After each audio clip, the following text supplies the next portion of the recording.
We're Welcome off. back, baby. We're off the rails. This is Let's Aisha go. Potlier and Eric Jenkins bringing you running and nonsense for your week. We're back, baby. How are Let's have you? it. I'm good. How's How your are you? week? I'm good. What'd you do this week? Let's see. This week, I just last night I was at a friend's birthday party, um, and so yeah, I'm hurting a little bit. Um, I was wondering as we were y- chatting you're like, you look like before shit, this, you huh? just no, you just seem like a little down. Yeah, I wouldn't say I'm down. No, just uh, slightly sleep deprived, as you are too, right? You've been doing a lot of traveling. Yeah, I had an eventful week. So you were in Amsterdam. Was in Amsterdam. I flew Monday night after work to Amsterdam, and then Tuesday arrived, had a river boat cruise, courtesy of the Dutch National Federation on the canals of Amsterdam. It was amazing. We docked and grabbed each course for dinner with my fellow governance commission colleagues, me colleagues, um, and then proceeded to have 9 to 5 meetings and then 3 hour dinners with my colleagues. And then I flew out Friday and came back Friday. Um, I made a crucial error in not staying in Europe to finish the end of the tour and watch my favorite cyclist, Wout van Aert, win the final stage today in Paris. I'm having deep remorse, if I'm being honest, but I have just too many responsibilities. I got to wake up tomorrow and provide some shareholder value for my corporate job. I gotta get back on this time zone so I can come in hot after my work week at USA's. We got a lot going on. I'm spinning a lot of plates in the air, but had a great morning. Wrote my senators and congressmen about the humanitarian crisis in Gaza. I went to 2 hours of yoga and meditation Already today. already today, and saw some friends, and now we're here. You've had a different. I've been just kind of battling off like a slight hangover, and you've been not furiously writing in to help what's going on in Gaza and doing yoga. Different mornings, but each having our own battle. Each are valuable mornings. I was like, pretty insane week. Ozzy Osbourne died. Hulk Hogan Hulk died. Hogan. The legendary Coach V Hill also Hmm. died. Not a good week necessarily if you're trying to stay alive. Um, and of course, the Nelk boys had an absolutely enthralling interview with Netanyahu. Speaking of Palestine, so a lot is going on. Not a lot track and field wise. It's like the calm before the storm, building up for USA's, but lots going on. There's a lot going on. Mercury. I can't even speak. I'm a Mirti, little bit I'm a little bit jet lagged. They might say Mercury is in retrograde. of They course. say. I'm not really like tapped in, and when I go to this yoga meditation class for 2 hours, this is my second week. I don't really know what's going on a lot of the time. There's like a lot of chanting and songs that are sung that I'm not privy to, so I just sit quietly and listen. But something that was discussed today was that Mercury is in retrograde, and I And can I everyone's can like, see it. oh yeah, of course. That Yeah, explains a lot. and you're like, well, yeah, a lot of shit is hitting the fan. Are you a big Things are horoscope person? no, but I No. like it. I mean, No. it's fun. Like I am definitely a magazine quiz girl. Like I grew up in that era of like, who's your boyfriend from Harry Potter, or like what shade of blush suits you based on what you had for breakfast today. Like I'll Those take like any those survey. BuzzFeed BuzzFeed, quizzes. yeah, Yeah. yeah, and like Cosmo before it was BuzzFeed. Like all of those quizzes I love, and that's kind of how I feel about horoscopes. Like I read a horoscope and I think like 100%, but you can find truth to anything. And if Of that's something course. you believe in, I think it's great. Like I'm very happy for you. I just participate for like the fun and joy of it. Yeah. No, What it's about you? am I a horoscope person? No, I wouldn't necessarily say. Do you know what like what's your sign? I'm Sagittarius. Oh my God. What are Guess you? what I am? Sagittarius? I'm a Sagittarius. Oh my gosh, cutie. When's your Really birthday? cute. November 24th. Wow, I'm December 14th. Good, good birthday. Good. All right, I'm gonna write that down on and Yeah, put it on my I was like, calendar. yeah, you kind of missed no happy birthday text Yeah, this year, I sorry. guess. Shit. It's Shit. okay. That's such a Sagittarius thing for you to do. Not Super. text me. Yeah, too independent. Too independent. Is that, yeah, of course. Um, but yeah, that stuff's fun. It is fun. It Speaking is of fun. speaking of fun, so you went to Amsterdam. You were in the red light district, obviously, like going absolutely nuts. You you didn't see any of the Tour de France there. How far away were you from like where they were racing? I could have taken a train for 2 hours and been in Paris and been in Oh, the you actually city really fucked watching up. my no, I completely fucked up. I completely fucked up. I didn't think, and I watched Wout Van Aert win the stage today, had tears in my eyes, felt so much happiness for him, and What I is it could have been about? there. What is it about Van Aert that like really speaks to you? He's just a good guy.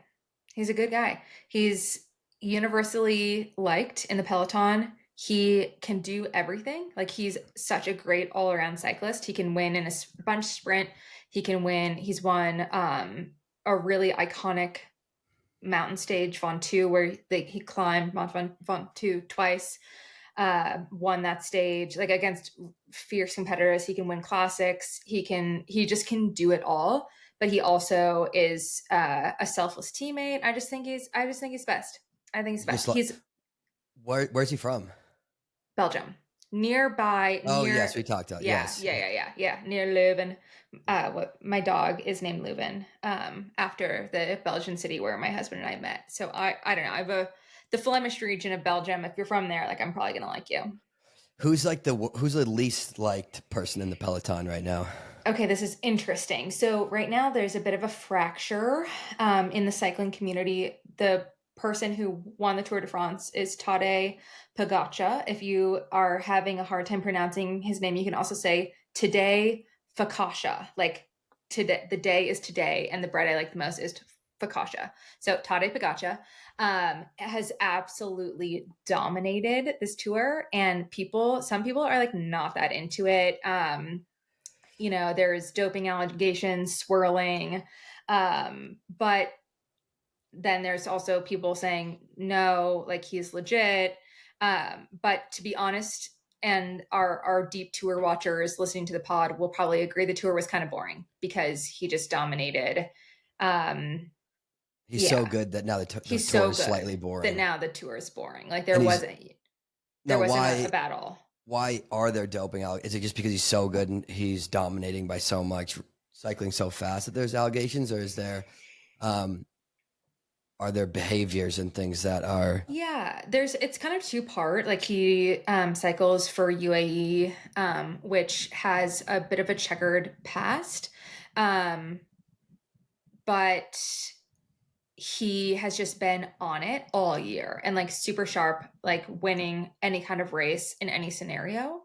However, he's not suffered the injuries that like his contemporaries, his other GC contenders have. So he's just kind of had a few years to train at a really high level.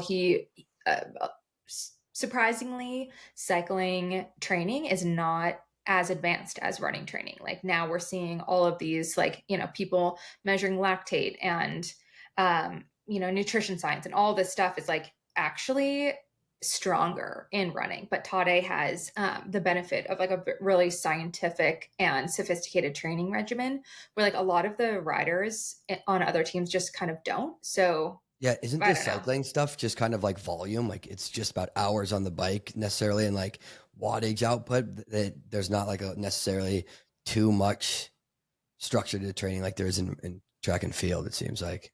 And that was the old paradigm, but the new paradigm is shifting to have more structured training. And Tade is like the sort of groundbreaking one who comes from like a structured training system. His first coach actually was Inigo San Milan, who is a researcher, actually a cancer researcher out of CU Boulder. So like a lot of the zone 2 stuff, like all of that is from Inigo's research at CU.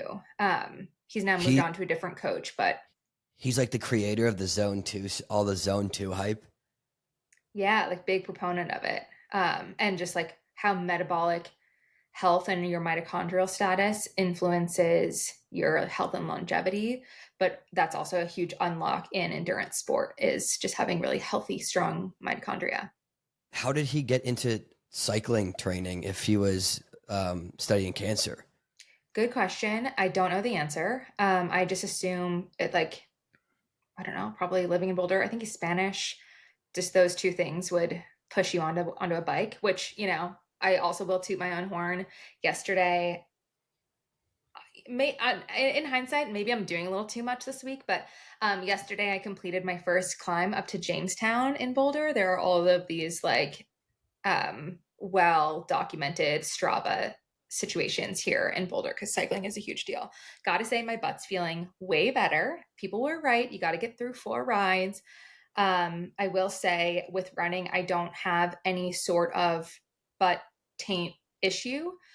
So I still take a little bit of issue with cycling, and that like why does it hurt still, like a little, like why is there still like a little remnant of pain? So I'm working through that, but I did my first climb yesterday and I'm feeling great about it. Like seeing all the Tour de France stuff, does that make you want to get fired up and get on the bike? Yesterday I was like wanting to get on my bike. I have no interest in becoming a racing cyclist. One of my buddies really wants to see me transition because there are some old runners, like retired runners, that transition and are really successful on the world tour level, but zero interest with the whole butt thing is just still standing in my way. It is your number one complaint. It's my number one complaint. And also, you know, I'm not interested in being a professional athlete, but the butt stuff sucks.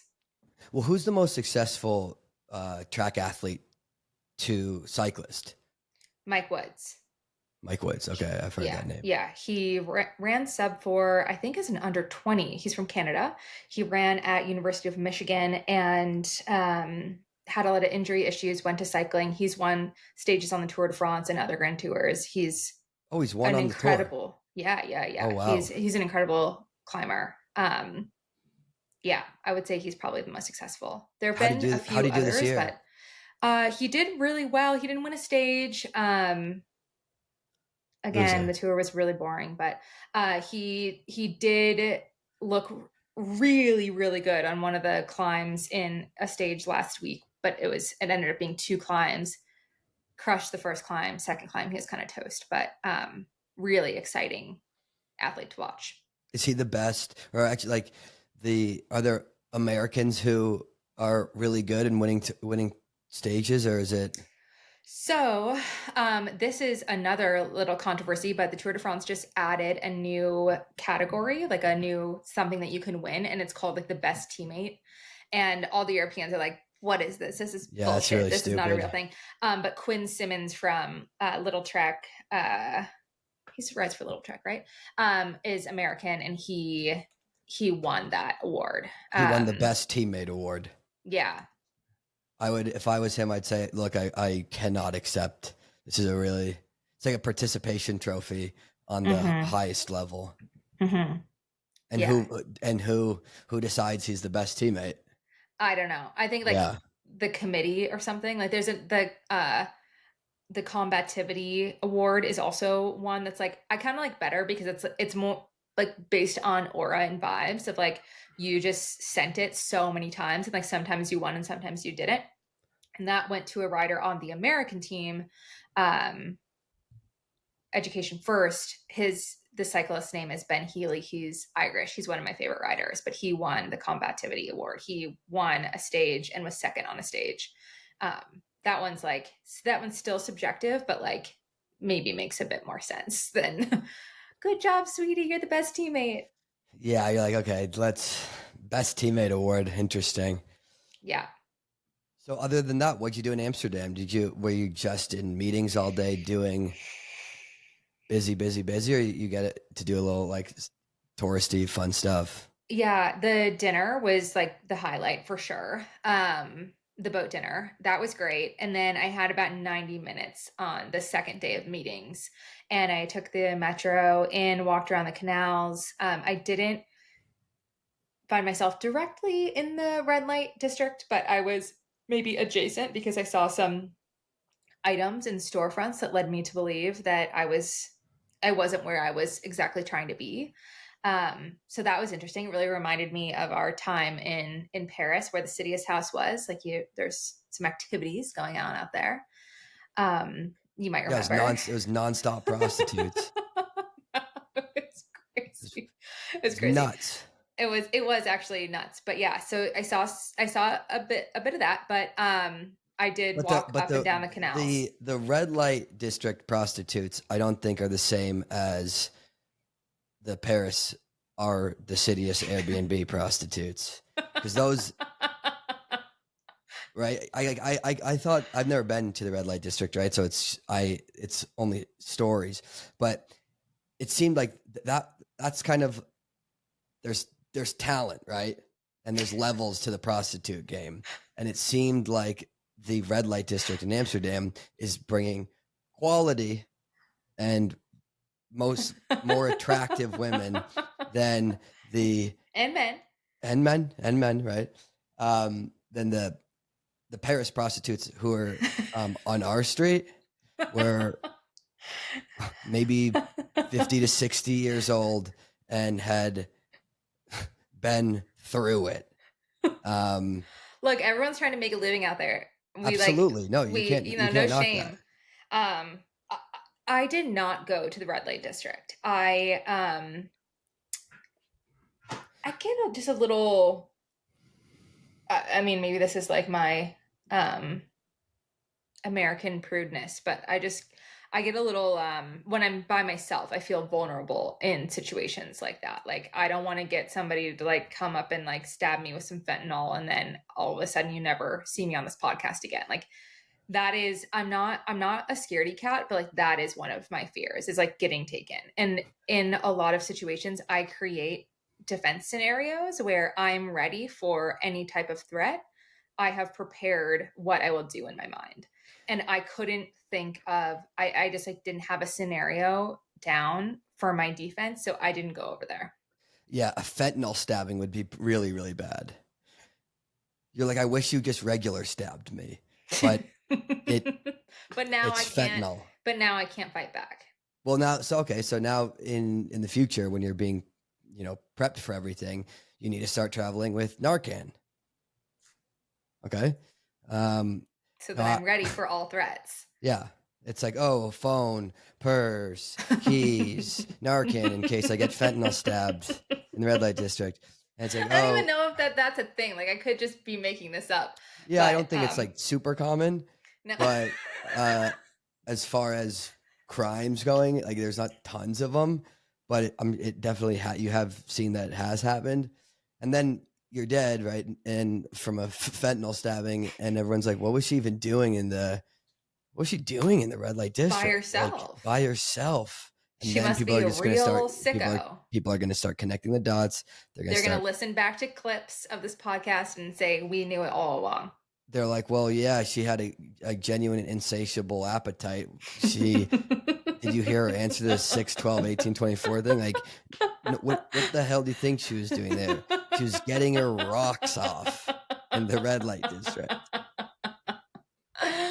Yeah, instead I was not doing that. I was going over the 4-year plan and good governance for World Athletics with a team of international colleagues, most of whom are lawyers, and debating the merits of this or that for our sport. So that's actually what I was doing. And then I walked around the canals and I wanted to see where the Anne Frank house was. Didn't go in because it's hard to get tickets, but that was really the extent of it. It was yeah, I think my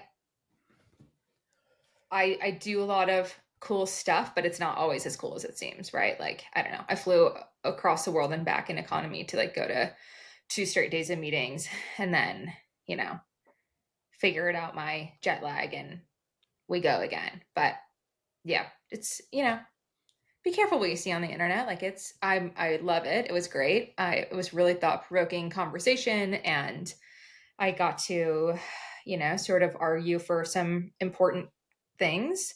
Yeah, what'd you But guys it argue is, about? whew, Is it gosh, top secret stuff? Or are you I able to can't give really us? talk about it. Yeah. Yeah, I can't really talk about it. But the 4-year plan is public on World Athletics website. So if you're curious what all the commissions do at World Athletics, like you can see the top, like the high level of what we do. So I focus more on the rules in sport that are like affecting athletes, eligibility rules, anti-doping rules, competition rules, things like that, like shoe regulations, basically like anything that touches the athlete is where that's kind of like my jurisdiction. Really fun. So I Are think it's any fun. You do? You're like in this meetings, like really having a Yeah. blast, or you Yeah, just I'm kind of having a good like? time. And are you? Is there actual arguing going on, or are you just kind Hmm. of? There is.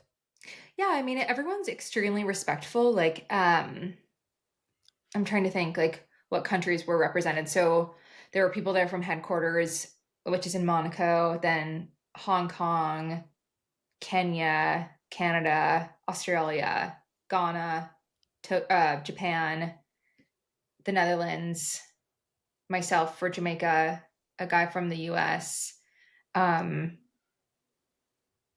someone from Germany, and then some French people. And yeah, so it's like you are just sitting Incredibly around. diverse room right there. Yeah, and Spain and Paraguay. So yeah, it is just like also a lot of diversity in what event you come from. So it's really just like a global perspective of what affects our sport in what areas, what affects different event groups, how does this all get along? So there is debate. I wouldn't say it's like arguing, but it's debate of like, Yeah. hey, we're going to institute this thing that like highly affects athletes, and one federation might be able to do it beautifully, no problem, but they have money and organization, where another federation has no money and no organization. So that's like a huge issue for them. So it is a lot of like, it's a lot of listening, it's a lot of sharing perspective. Like one anecdote I shared was that athletes are independent contractors, and a lot of these things just like end up in the butt end of athletes. Like you get paid for a race, prize money or an appearance fee or whatever, or even like your contract. But it's very, very common for track athletes to not get paid within, a net 30, a net 60, a net whatever. Even if it's the contract, like good luck. You're very, very seldomly paid on time. And this can even be like your salary from a shoe company. And you just don't really have much recourse, because most people have agents, and those agents have, their major stakeholders in all of these relationships of like, if I don't get paid from whatever indoor meet from 2 years ago, if my agent decides to be a thorn in the side of that meet director, then it's going to be really challenging for him to like get a bunch of athletes into that meet to like for him to make more money. So it is just like a really confusing system. And I shared an anecdote that I got paid like 2.5 years later from a really like high prestige indoor meet, and they were like, "What? No, this can't be." And like having an athlete in the room is really important for those conversations of like, yeah, dude, like we are the everybody else gets paid, everybody else around the room has like an HR that they report to, everyone around the room has like employee protections in place, but athletes don't have that. So like we have to think about like how can we make it better for athletes. So it is Two and like a those half things are. years. 2.5 years late is very, very impressive. So Were you the like, people from Grants. were you waiting on that check, or was it just Uh, like, oh, I completely forgot that even, I would have assumed that, like, yeah, why I they even, mean, whatever. Like, you just don't have. Yeah, you just like don't have anything to really go back on, and you ask your agent for starting at about like 6 months later, I'll say, oh yeah, I'm missing this or that, okay, yeah, and then you pester a few times, but beyond that, it's like, all right, well, whatever, it'll come or it won't, and then you get excited because a couple years later, it's, oh, surprise, like here's yeah, whatever. But I mean, one of the classic meats, this meat doesn't exist anymore, so I feel comfortable talking about it, but was Rieti, was this like great Italian meat. Before the Continental Tour Gold, which is like the second tier of meats. There's the Diamond League and then the Continental Tour Gold. It used to be called the World Challenge. And this meat, it was, have you raced at Rieti before? I haven't raced at Rieti. I raced at Lignano. Nice. Oh, Um, the Italian meats are so great and so it was fun. so fun. And this meat Rieti, it should have 5,000 for the win, 30,000 for second, 2,500 for third, or whatever. And I think I might have won my race. And it was like famously the last race on the circuit at the time. So they would throw this like banging after party with like tables covered in a tablecloth, and then the biggest mountain of prosciutto you've ever seen in your life. And they'd have a DJ and just like a raucous dance party. Everybody's like drinking champagne, doing whatever. And you do this race knowing that like you are not going to be paid. The prize money is published. They're paying you in You're prosciutto. They're paying you in prosciutto, and that's not an agreement, but like Yeah, you're you're like, just I'd like not going to get cash. paid. I'd like I cash, would but like cash. I would also prosciutto. I'll settle for the prosciutto and throw an ass in the dance floor like that, I guess. But I guess it's that's prosciutto's, I guess, better than zero. Wait, so Rieti just knew that like these athletes don't have like a leg to stand on, and we don't need to we don't need to pay them really. Like they're not. What are they going to do? Not come here and eat 15 pounds of prosciutto after their race? They yeah, fucking and the love this track is shit. really fast. Like Yeah, everybody wants to race there. So yeah, it is interesting. And now like there are some protections in place where like if that were to happen now, that meet wouldn't exist anymore with World Athletics. But it is, I mean, it's kind of interesting when you see what's happening with Grand Slam in the news of like, okay, yep. interesting. We learned this week that an investor pulled out. So we're just not sure like what's going to happen. And I'm sure they have an internal roadmap, but um, like if they were a World Athletics event and they didn't pay the athletes, they wouldn't be able to be a World Athletics event next year. That's the rule. It's crazy that first off, like the whole Grand Slam thing, it's pretty confusing, and it's like it doesn't really make sense to me. Like this guy pulls what he's just like. There's no contract set in place, and it's just like actually, I think I'm good, and I don't want to pay you that 8 figures that we said. It makes no sense, and it's also pretty like Grand Slam was talking a lot about, and their big thing was we've got all this money, and now it's like the only thing they don't have is money. Pretty brutal. Yeah, it's brutal. It's brutal. I just hope, like, I hope there's something we don't know. I hope that they have a way to figure this out because they're still posting on social media, like, they're still acting as an entity. But it is, if I were an athlete, I would want some answers, especially because it's not, just $5,000 from Rieti. It's supposed to be a large sum of money. So I'm really interested to see what happens. It's something that I've been watching closely just to see like, okay, what's the next move? Where are we going? What has been communicated to the athletes? So would like to see what happens next. Very, Yeah, very Michael curious. Johnson just pays them all in prosciutto next as he's like, It's like, hey, I heard this works. I heard prosciutto really goes a long way. heard you guys like cured meat. Yeah, no, it is gonna it's very interesting to see if Grand Slam will be able to kind of right the ship, because they're taking an absolute beating PR wise. They got to figure, like, I don't know what the plan is, right? But it is tough because there was so many things that were right with Grand Slam, and we were there, right? And you're seeing every meet was getting better. It was fun. Of course, there's going to be things that weren't really working, right? Because it's a brand new thing. There's no pacing. Yes, there was some slow distance stuff which people were pissed about, but it's like, okay, if that's really the biggest issue, right? You can figure that out. But to now, it's going to be very interesting to see how if there is going to be something next year, right? How they're going to be able to kind of win everybody back. And I don't Right. know, because it is going to takes winning people back. You're going to need to figure out how to get the fans back on your side, and the athletes too. I think it sounds like the athletes still haven't been paid. I would assume they haven't. If this guy pulls out on a huge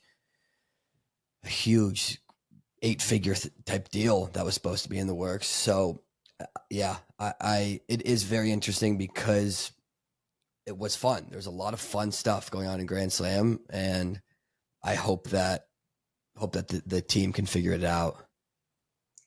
There was a lot that was right. And that is what is confusing to me. I think where I'm having a hard time understanding is what went so poorly, or what was the original agreement such that someone can just go to Kingston and then pull out, and that's your only source, or that's your major source.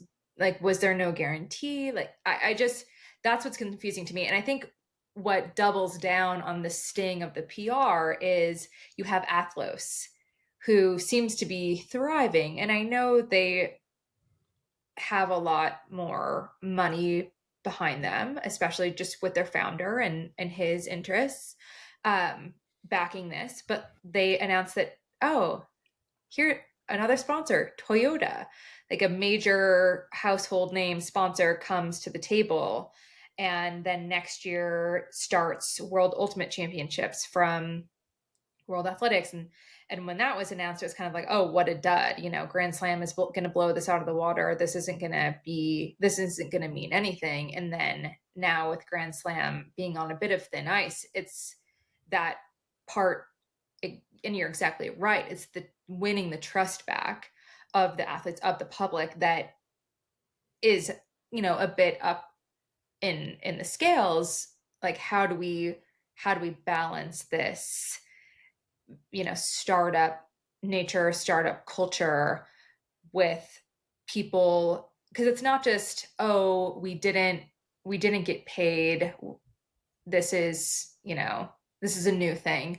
It's also the opportunity cost of not doing other races, not doing the Diamond League, not doing whatever, because you were on this gravy train of, like, to be fair, really fun and awesome, great experiences. All the athletes were super happy at all the meets. But then, does it become too good to be true? And that's what's just hard. Like, I want to see everyone succeed. I want to see athletes succeed. I want to see Grand Slam succeed. I want to see World Ultimate succeed. I think the competition is great because it just raises the level, it raises the expectation of what it means to have a professional track meet and what it means to be a professional track athlete. I think the competition is good. But if the payments don't come to fruition, then this one gets gobbled up and ceases to exist, which I don't want to see that. I don't think anyone wants to see that. But I think what the public would love is, like, what's just like some assurances that the athletes, like, are going to get taken care of. How did this newest piece of news come out? Was it released by Grand Slam? Was it released by some other party? Like, how did it Michael come to Johnson, I think be? it was a 41-second statement that Michael Johnson, that I watched from Michael Johnson, that explained that the sponsor pulled out. Okay, so he said, oh, so Michael Johnson said it. Well, it's funny now since he said that, because when he originally made the statement about why they were shutting down, he said it was literally because they were just doing so well and gearing up for next year. And you would just think it's like, okay, you're the one that their back's against the wall. So he needs to make a statement about why there's not getting paid. But it's funny in the original statement just to say that it was things are going really well and we're just going to shut it down and prep for 2026, when everyone's like, well, no, of course this isn't the case, right? Yeah, No we're shit. not dumb. Yeah, exactly. It's like you're really treating your fans like they're dumb if you're going to cut out the finale race of this Grand Slam season and then say it's because you're doing so well and you want to prep for next year. It's like you're really not giving your fans any sort of benefit, and not giving them the benefit of the doubt, treating them like, oh yeah, like they'll believe this makes sense, only to a couple months later when you realize like, oh man, like we actually are kind of in some trouble, to now say the truth, which is good. Like, I mean, but well, my point is you should just be upfront from the jump, right? Immediately say that, okay, yeah, one of our biggest investors pulled the plug and that's why we can't do LA. And you're the people and the public appreciate that so much more, right? That's how you win the fans back. You win the fans back by being honest right away, right? You don't, not by now you're doing these public statements and saying why. It's like right away when it's things are, when shit's starting to hit the fan, you tell them. And that's how the public's like, okay, yeah, I trust this guy because he's clearly being open and honest instead of kind of pulling the rug out from under you and just lying. So it's a messy situation. I don't know how they're gonna pay how like, okay, you're missing 8 figures of money. I don't know where you're gonna come up with that, right? How are you gonna pay these athletes? I don't see how. I just don't see it. Doing foot picks in the back, like just trying to crawl back Like, some of the cash. We need to start getting creative. Everybody is going to have to show a little skin. We have got to start getting some fucking money. Sydney McLaughlin need to get paid, baby. But yeah. I hope they paid the superstars with the most stake in the game. I mean, not that I say that, but then I think like, is that the right way to go? But yeah, no, I totally disagree with you. Yeah, I'm thinking like the people that like really bought in and like donated their name, image, and likeness to be like, hey, I'm this really important figure in the sport and I'm putting my name behind this. And then it turns out to not be so great. Like, you better pay the people that were the most outspoken in your corner in your favor. But then there's also like athletes that could have really used the come up of the cash that you want to pay too. Yeah, it's like, I'm not necessarily worried about like athletes like Sydney, like that Neutrogena money is going to be coming in just fine. But I am, it's like these athletes that came in as challengers and won, and what kind of got to me was because they were really dangling like the carrot of this money in front of them, right? It's like as soon as they won they won a race, the infield commentator, as soon when they're interviewing them, is talking about like, oh, like how is this money going to change your life? Like you must be so excited. It sounds so icky now. You know what I mean? It's like, because the money just kept getting talked about and talked about and talked about, and I was like, can we shut up with the money, right? Like, can we actually just make it about, nobody is winning a professional NBA game or any other sporting event really, and they're like, man, this money, right? It was almost like they were saying, oh, like like they're waiting for like a thank you or something, right? It's like, oh yeah, you're welcome for letting you come to this meet and giving you 6 figures, right? You're welcome. And then now they're not even giving you the fucking 6 figures that they couldn't shut up about. So I just didn't like that the way that they were kind of going about talking about just the nonstop hype about the money. It's like, let's just talk about track for a bit, okay? Right, right. And you and I talked about this in our little content creator zone in the like at the meets that like it was getting nauseating. And I also think like act like you've been here before. Like if you are really trying to level up the sport, why is this the topic of conversation? You're exactly right. We're not asking NBA players what they're going to do with the money like after they win, I don't know, whatever it's called, the NBA Yeah. championship. Like that is I thought it was a little sad that like why is this the talking point? Like it like for me it was like a turn off of like, oh guys, like yeah, just be cool. Be Yeah. cool. Like this is important and this is great. But I don't know, it's kind of like I was just watching the women's Tour de France this morning and people, that keep saying like, oh, the women's cycling, the level is just so much better now. Like I don't want to hear that. I want you to talk about the racing. I want you to tell me what's happening on my screen. I want you to tell me, like, I want you to help me get interested in these racing stories and what these women are achieving. I don't want to hear about how far women's cycling has come because that makes me then think about, like, oh, is what I'm watching bad? Yeah. No, that's not where you want your brain to go. You want your brain to go to like, this is so sick. I just watched Josh Kerr hawk down a whole field. Like, this is awesome. Yeah. And it's tough because obviously, like we're great friends with Kyle Merber. Everybody on like lots of people in Grand Slam are doing it.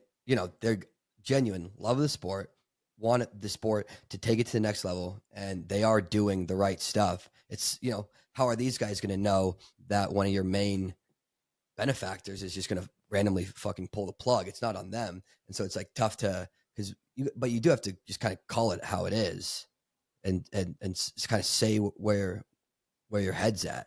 And you kind of see a lot of people online like blaming because, you see people like kind of blaming dudes like Kyle. Obviously, Michael Johnson is taking it right on the chin, as as he's going to need to, because it's built like on your name, right? Like you're one of the greatest track athletes in history, and you really put yourself out there, and that's part of the process. But it's like guys like Kyle, like, yeah, well, you're just like unnecessary hate for really no reason. But I am very excited to see if they're going to be able to pull themselves out of this and what's the next step from here. Oh, for sure. And when you are going out on a limb to try something new, there are going to be learnings and there are going to be things that work well. There are going to be things that don't work well. There's also levels to who knows what, to who has an eye on the bank accounts and the purse strings and the like really the operations behind the scenes. So, I mean, I think it's important, like in anything, it's like, yeah, are we going to, on this podcast, talk a little shit about some things? Yeah. Are we going to talk about real stuff that's happening? Yeah. But at the end of the day, it's like nobody deserves like hateful language on the internet like that. Like grow up, people. Like, especially if you have nothing to do with it. Like if you're sitting on the sidelines and saying like, oh, I don't know, whatever hateful language, it's like, get over it. But yeah, like it's important to know that not everybody knows everything about what's going on. Like I don't know what is happening at a high level with like my corporation's workplace financial dealings. Like I don't know, just having a little bit of giving these people a little bit of grace is also needed. But then at the same time, you want to talk about it. You don't want to just say like, oh yeah, they'll figure it out. Like you have to be honest. But there's a difference between honest and hateful. For sure. But also it's like nobody who's actually being hateful on the internet is somebody that you admire or look up to. It's they're Yeah. a loser for, Yeah. and I'm not saying they're a loser, but you are, when you are hating on the internet, you're a loser in that moment for sure. Yeah. You Yeah. might not be a loser for the rest of your life, but when you are just hating and like talking shit in the comment section, unless it's someone who actually deserves to be hated on, right? Then you're like, okay. I mean, you won't really see me doing a lot of comment section stuff, but I do love, like, I love seeing when like a scandal happens, right? And then you run over to that person's Instagram comment section, and my God, they are getting lit up. Oh, so some affair happened. Well, let me go over to their Instagram and see how the comment section's going, right? It's Yeah. fun. Really fun. People are funny. People are funny. If they don't go over the line, it's really funny. Yeah. Well, let's see. We got USA's this week. We have USA's coming up. Really exciting stuff. We're gonna see each other in person for the first time since Philly. Yeah, we got more recording to do in person. We got the morning show coming up. Sponsored by Beekeeper Coffee, Aisha. Right? Our lovely, lovely sponsor. Use code CITIUS25, right, to get 25% at checkout, beekeepercoffee.com. Amazon, they've got a lot of flavors, a lot of good stuff, all good ingredients. And the most important ingredient, that Oregon honey, baby. Oregon, and it's right. We're going right to the source. We're going right to Eugene.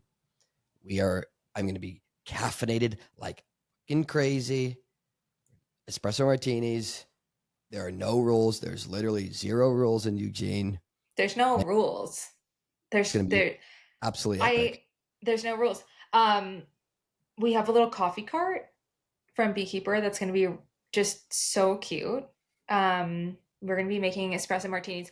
I don't know that like we can legally, like I don't really know the rules about this, but I do know You that just said we there's no will rules. be, well, yeah, I mean, sure, there's like, I don't know. There's no I rules. don't want to get canceled for having espresso martinis. We're just trying to have some fun, guys. Yeah, I don't think. I think where you'll get canceled for having espresso martinis is what you say after you are having espresso martinis. True. You're just saying nonstop slurs. I'm like, Aisha, Jesus. I'm like, Mac, you listening to this? I think like of like a yearbook quiz, I would be voted least likely to do a slur, but you never know. That was your superlative. That's my superlative. Yeah. That's fun. What was yours? I actually got best friends with me and my friend. Cute. And I got absolutely robbed for class clown. That's tough. It was really tough. But that was won by my other good friend, and I guess he earned it. He's a piece of shit, though. Piece of shit. You're just getting robbed in all sorts of scenarios. And then I was runner up for most likely to say a slur.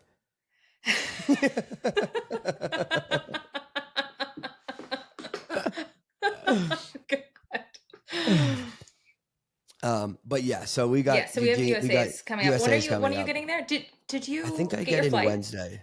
Okay. Yeah. Okay. Races start Thursday, right? Thursday through Sunday. What are you excited for? Everything. I haven't been to a US championship in a long time because I was always competing in my country in Jamaica. So I would always be like trying to get results after we would compete.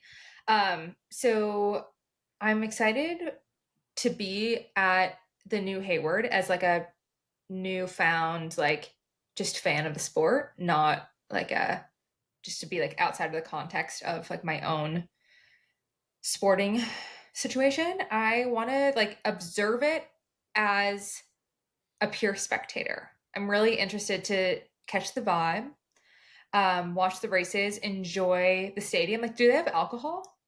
Wait, you haven't been to the New Hayward?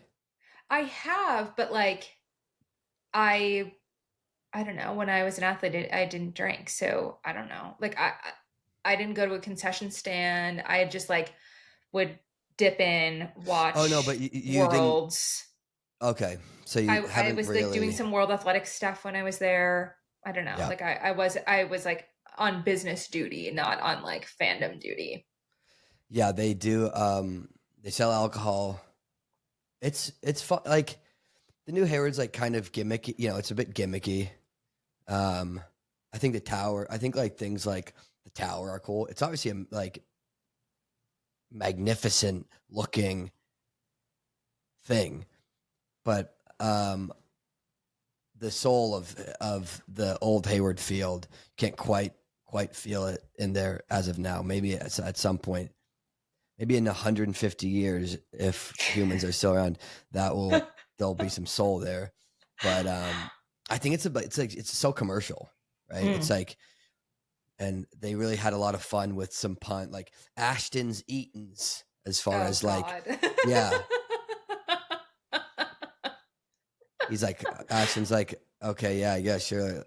Walked into that one. I think there's like an English gardens, or I don't know. There's like, it's pretty it's pretty Yeah. tacky in a lot. It's in a lot of ways. Tracks fast. Um, it's really cool, but yeah, it's kind of funny. I've got a bone to pick with the Oregon. Like I'm pretty sure, for instance, like Mac Fleet was left out of the Oregon Sports Hall of Fame. Right? What? I don't know if I'm completely talking out of my ass, but I'm pretty sure that's true. Um, Two-time NCAA champion at home. yeah, at home at Oregon, like people don't win back to back NCAA titles in the 1500 really. No, Mac no. won it, and I'm pretty sure he's not like inducted into the Hall of Fame, where they passed on him, you know, when he was up for it. And it's all That's because, dumb. yeah, it's dumb. It's all because there was like a rift between the old head coach Robert Johnson and the our boy Andy Powell. And so anybody who was like the athletes who were like, you'll notice as anytime that Andy Powell, once you're an Andy Powell guy, you're kind of an Andy Powell guy for life, right? Everyone kind of rides with him. And so then that coach kind of like, it seemed like, fucked everybody over who were the Andy Powell loyal people. Um, That's really lame. I Also, think, yeah, Andy Powell is like I if I could choose to come back in another life, it would be like as a young male miler coached by Andy Powell. Like oh, I thought you were gonna say Andy Powell. I was like, go on, that's so sick. Yeah, I'm like so nuts. No, but like their ability to like harness the talent and potential out of young men, and they have a lot of success on the women's side as well. But the yeah, Yeah, like they their have such a track good record thing. with male milers is insane. It's so Like, cool, and like their son now has run what 356 or something. yeah, their son now is also happens to be like one of the best high school athletes in history. Yeah, yeah. Yeah, Andy's got an amazing thing. Him and his wife Marisa, like, because they swept the men's and the women's 15 this year. They've had like an NCAA champion in the mile or the 15 like every year. It's unbelievable. It really is. Like what Andy's able to do is it's really special. And it's like he just does such a good job at like connecting with his athletes and like really like balance it, because the coach athlete relationship is such a not delicate one, but like he really did a good job of like being a friend along with a coach slash like he's like a father figure in a lot of ways. Like he does such a good job with these guys, and it's the biggest thing is he knows how to like resonate with athletes. Like he knows how to talk to about success in a way that I'd never heard before I got to Oregon. Right, like I remember he picked me up from the airport, and he was immediately talking about, you know, winning NCAA titles, and he wasn't talking about them like they're a pipe dream. You know, he's not talking about them like, oh yeah, it'd be like unbelievable if you could do this, which is, you know, before him. That is kind of how I looked at it, right? It's like a crazy, it's like this wild thing, and he's like, no, he doesn't talk about things like that. right? Like everything is, it's not just like you could do it. He's like, I'm expecting you to do it, right? Like, and if I do my job and then you'll win NCAA titles, and all I need to do is to, keep you healthy. And when you have people who talk like that, and you put success as not just something that you dream about, right? It's like, no, we're going to get that. I thought it was a really special thing. He did. You don't really meet a lot of people that talk like that. And also, it's really funny because he's so he's so not animated, right? Like he would never even. He's never very fired up, and even when he is, he's not showing it. So he's like never too down. He's never too high, which is as a coach and an athlete, right? It's very it like really grounds you. Like he's never, when you have a really good workout, he's never just like gassing you up too much. You win a race, he's not over the moon. And when you lose the race, he's also not down. So it really kind of levels you out. And you can't say enough good things about Andy. And that's why the guys that run for him, like, love him and talk so well about him. And you see a lot of those UW guys recently that they go pro, and they just want to keep training with Andy. So but yeah, the hearing like that Mac got denied a spot in the Oregon Hall of Fame, you're like, is this like, if Mac doesn't get in, who's getting in? It seemed like with the Oregon, there was like a rift with the recent like Oregon graduates, or as far as like Mac's years and my year. But it seems like I don't know if like the school's trying to like bridge it. Our boy, I don't know if you know a guy, Bobo. He's like the Oregon track and field like media guy. He's trying to bridge it. But other than that, it sucks. I feel like I have very little connection to Oregon now.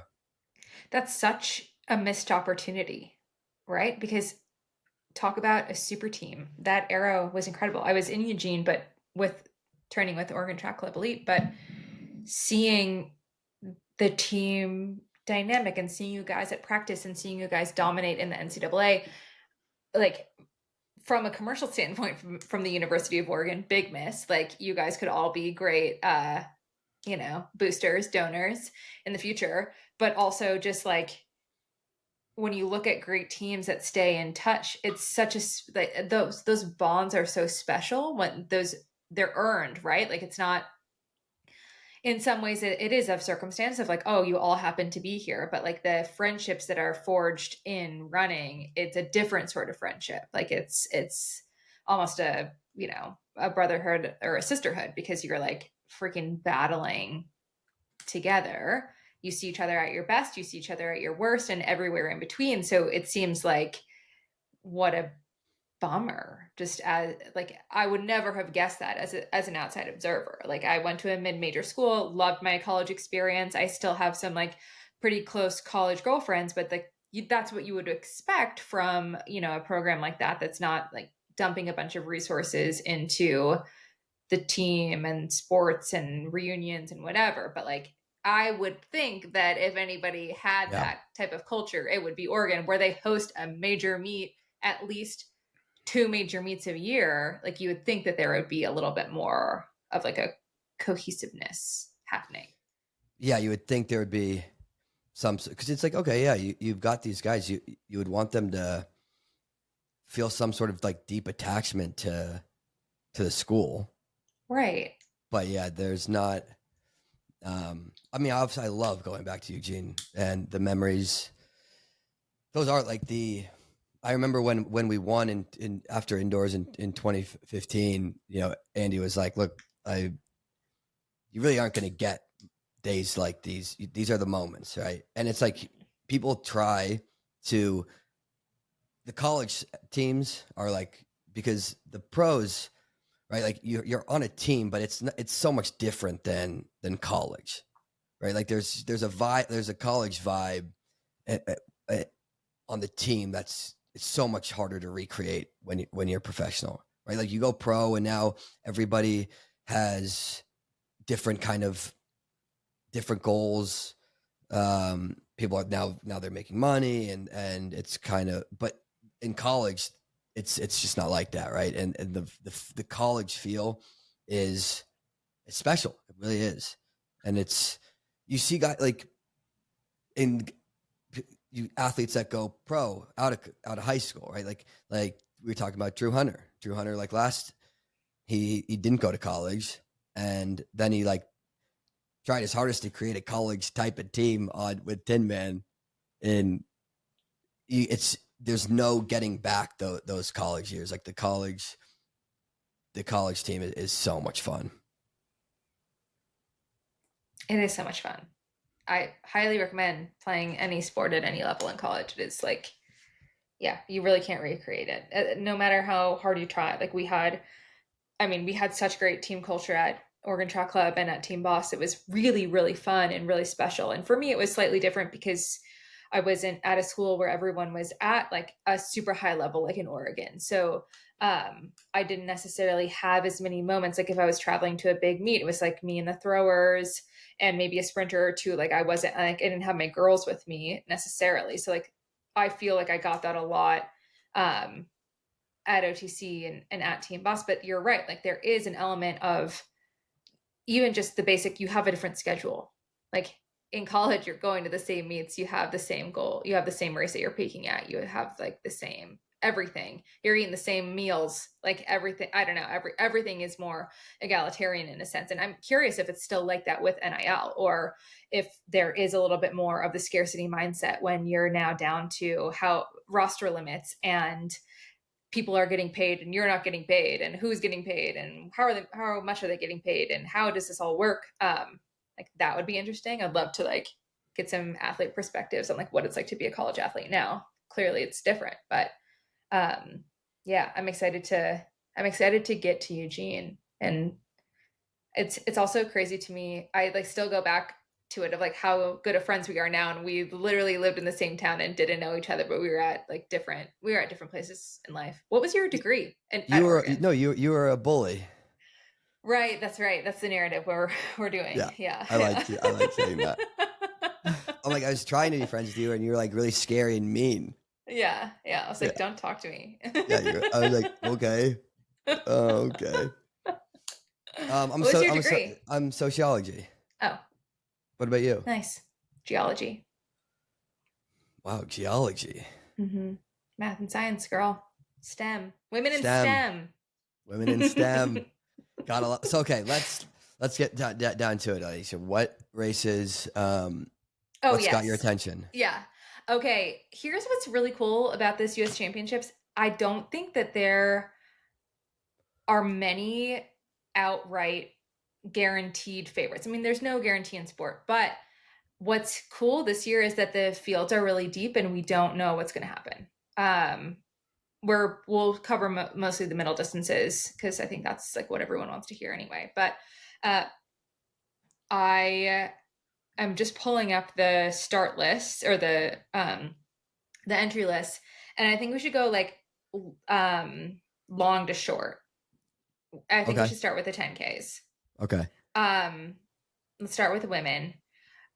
What's crazy and Chris is way better about like knowing all the ins and outs, but what's really crazy about this 10K is that not very many women, I think there's 2 women in the field that already have either the quota or the standard to race at Worlds. So this, I think we'll see a really honest 10K, which we don't necessarily see very often. You have way more insight into the 10K. I could literally never race a 10K on the track, but you didn't race any? Absolutely not. No way in hell would I ever race a 10K on the track. Did you ever do it on the roads? Probably. Yeah. I would run this like hardcore you ran cross. 4 mile. Yeah, but we ran 8K or 6K. No, we ran 6K. Yeah. I mean, you run 8K at is 6K even at the championship races? I can't remember. Yeah, I think it's 5K then 6K. Also, I They're like, never we'll went give to them one more K. NCAA cross. I was like my senior year, I was 12th in my region and I didn't go. Like I never raced NCAA cross, fun fact. Also, yeah, can't put a Ferrari on grass, baby. Like I wasn't a cross country girl. Okay. Okay, we'll drop it. Drop it, Eric. But Yeah, yeah, she's like, so take a hint, read the room, buddy. take a hint, like move on. I would say if I'm gonna make a dark horse pick in the 10K, it's gonna be Jess McClain. Oh, that's fun. Um, I mean, I'm trying to think. There really aren't any guarantees. I think Winnie Colati is going to be for sure on the team. I think Right. she's probably going to be tough to beat because like Alicia Monson's not. She's not the. I think she's running the 5K. Correct. But so I think Kaladi. I think Elise Cranny is up there, right? Is she Yep. one that has the standard and has everything? Yeah. Yep. So I think she'll for sure. I think for sure. And then I mean, I'm trying to think because Carissa Schweizer. Carissa, Taylor Rowe, Emily Infeld, Jess McClain, Cara D'Amato. Before Cara D'Amato, so Elise, Weenie, Carissa, Taylor, Emily, and Jess McClain have run sub 31 minutes.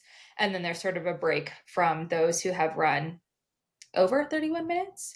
But I would say that would be kind of where you look for the main players. Taylor Rowe is on a tear on the roads, particularly. Chris has been racing well. Emily Infeld's been racing well. We haven't seen her race in a while. Oh wait, Alicia Monson is racing. Not the 10K. She's not on the. I'm looking Really? right now on the. Oh, there's a second page. Yeah, I'm like, I'm Oh, like, and she's I'm not on looking the second too. page. I think. No, she's not on. She's not on my list. I think she's on my list. What the hell? I might be on a different. I'm on just the USATF.org. I'm gonna share my screen. Okay. No, I'm Natasha not. I have to Rogers. Wait. Yeah, I was like, don't share your screen. No, I'm not gonna share. You don't want to see all my tabs. Yeah, I'm like, Jesus, more porn. I'm like, how much porn can a person consume? Are you looking at declared entries? I'm looking at status of entries. I'm not on the. You sent me a link and I said I don't like that link. I'm going to go to a different link. Okay, and, I think you should be on my link though. But what if my link's right? What does your link say? It says Alicia Monson is qualified and declared for the 10K. Alicia Monson, Elise Cranny, Carissa Schweizer, Natasha Rogers, Fiona O'Keefe, Nicolati. This is what's wrong. This is what's wrong. Who even knows who has the right information? Actually, you know what is the way the qualification process is so ridiculous. Like I have to see, like Chris makes a post that says how it's fucking pisses me off, right? It's like, oh, how like this isn't what it actually was. I'm just pulling shit out of my ass. Right? It's like, oh, how a steeplechaser from Afghanistan could completely shake up and decide who makes the team on the women's 10K. And I'm like, that right there is why nobody gives a fuck.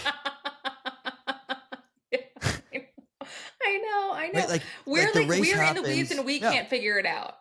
Like I have bet we both ran pro for many years, and I am watching the U.S. championships, and I have no fucking idea who's going to make the team. Oh, it's like, because also there's the chasing window, right? So like, it's going to be like the chasing window. There's so much ridiculous shit where it's just like there's so much fine print on Right. how to make the team that you're like, if we have a tough time keeping Good track luck. of it, Good yeah, luck to good the luck. general pop. And we're over here begging for new fans, right? Like, oh my God, we need to make this sport more like entertaining. And then it's like, oh, okay, people would, let's say you were, by the grace of God, got somebody to watch, and they're like, okay, so they made the team, and you're like, not even close. Well, yeah. Well, Actually. no, because a steepler from Afghanistan completely shook up the field. And they're like, okay, I don't give a shit anymore. Yeah. So if you're a track fan that's new to the sport, I'm very sorry. What's going to happen is you're going to watch the US championships, you're going to watch the UK trials, you're going to watch whatever you're going to watch. Just enjoy it for the entertainment value and let your annoying friend fill you in on the gaps should you want to. Or you know what? You just wait another 2 weeks. You watch the meet. You say, wow, amazing performances. I really liked that. In a couple of weeks, the official who's on the team for World Championships that's happening in Tokyo in September, the last meet of the year, you'll see the list of who's going to race. So just like if you're a casual fan, don't worry about all of this. You can get in the weeds later. Just hang in there. Just enjoy it. It's going to be fun. It's going to be really high level. We're talking about who we think is going to be in the top 3, because in general, that's going to be who's on the team. There are going to be these like weird situations that happen. Just ignore it. Just ignore it. Just have fun. Come over to us, have an espresso martini with Beekeeper coffee. You're going to be having a great time. Whatever, but we're gonna just like pull who we think could be on the team based on Eric and I looking on 2 different lists. Yeah, also we don't even have an actual very concise idea of who's in the start line, but we are rolling with it, baby. Yes, we are. I think Carissa Schweizer is a bit of a dark horse for me because, of course, so very talented, super good. If she's healthy and like racing well, she is someone that's hard to leave off of a team. But I mean, I guess she did race at, what was it, Portland Track Fest or the Stumptown recently. Was it a 1500? What did she run? She run well? I think she ran decently well. I think, yeah. I think she ran maybe Rome Diamond League 5K, if I'm not mistaken, and ran like mid 14. Oh, okay. 30s or 40s. She really? Oh, she'll make she'll make the team. I mean, but what's crazy is that like she was like pretty far back. Like the women's 5K has gotten kind of crazy. But oh no, forgive me. I'm completely wrong. She see more performances. I'm looking at her season's bests. No, she ran her season's best is 14:54 in LA. I mean, still, it's like like I'm not. This can't be right. I'm like, I guess. What is you're having a tough time with links? It seems. It really just seems kind of crazy, doesn't it? Yeah, but according to the World Athletics website, which is usually pretty accurate, Carissa Schweizer's season best in 2025, 5,000 meters, 15:54 at the Sunset Tour on July 12th. Her season's best 15:54, 14. Yeah, sorry, 14:54. My goodness, speak. Yeah. 14:54.9 at the Sunset Tour on July 12th. This is according to the World Athletics website. 1500, she ran 4:06 in May at the Oregon Twilight. Okay. That's what I'm seeing. Anyway, I think she'll probably make the team. I think that it seems like people just aren't looking as sharp in the women's distance. It's right now. It's kind of all over the map. Yeah, also, she ran Alicia Monson at Stumptown Twilight. If Alicia Monson is healthy, I think, and depending on how the race goes, and if she's in there and my link's right and yours is wrong, so there's a lot of ifs going on here, but she could make the team. It would be really fun if she made the team. It would be really fun. What I'm seeing on my link is that she's not racing the 10K, but it would be interesting to know if she did, what would happen. Yeah. So 10K is the first day, right? For both events. It's the first day. Yeah. So the first day it's 10Ks steeple prelim, 800 prelim, 1500 prelim. That's the first day. Because also like on the go on. Can I go pee? Can I go pee? I like how you whispered it. Yeah, you can go pee. Okay, I'll be right back. Okay. And now, actually, okay, no, this is perfect. I'll rant for a bit. Now, Aisha, last episode, was making fun of me for saying I always have to go to the bathroom. I'm always like prepping on when the perfect time to go to the bathroom is. And now look at us. She was over there, and if she excuse herself to go piss, can you imagine how long she actually needed to pee? Basically, probably from the jump. We've only been recording for about an hour, and now, okay, she's back. Did you just talk without me? No, not me.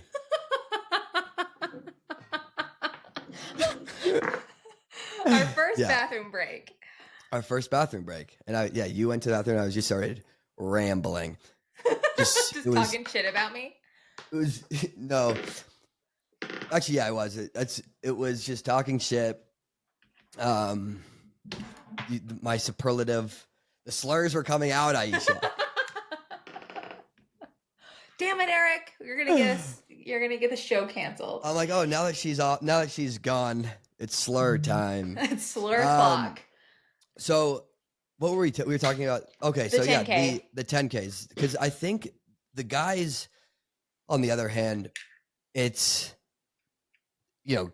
there are some really serious Grant Fisher, Graham Blanks, Nico Young. And I'm pretty sure, now let me check my link. I'm pretty sure they're all entered in I think they're all in the 10 and the 5. Let's see if that could possibly be true. Because if that is, if they're all in the 10 and the 5, I think, are you having some headphone issues? I'm like, what the? I will say I'm like, do you mind locking in? Yeah, sorry. Yeah. My headphones might be dead from traveling back from Amsterdam in economy and with screaming people. So, so the headphones are just effect. They're still working, but I keep getting this lady saying that the headphones are dying and plug them in, but she keeps interrupting you. It's pissing me off. Anyway, back to the 10K. Let me lock back in.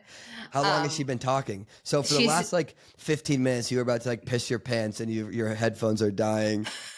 There's just so much going on your end. So much going on. I'm doing my best, but it's kind of hard.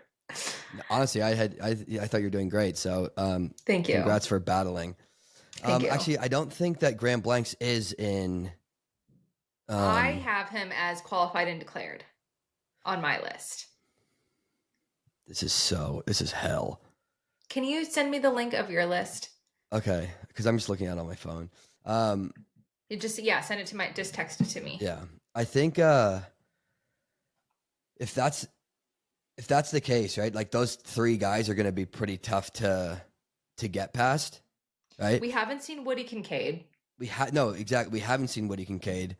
There's a lot of big ifs, but I think Woody is incredibly good in the 10. He's because I was trying to decide if his best event would be the 10 or the 5. Yeah. And you would almost. But he and Graham have the same PB. Yes, right. But Woody hasn't looked necessarily the same. True.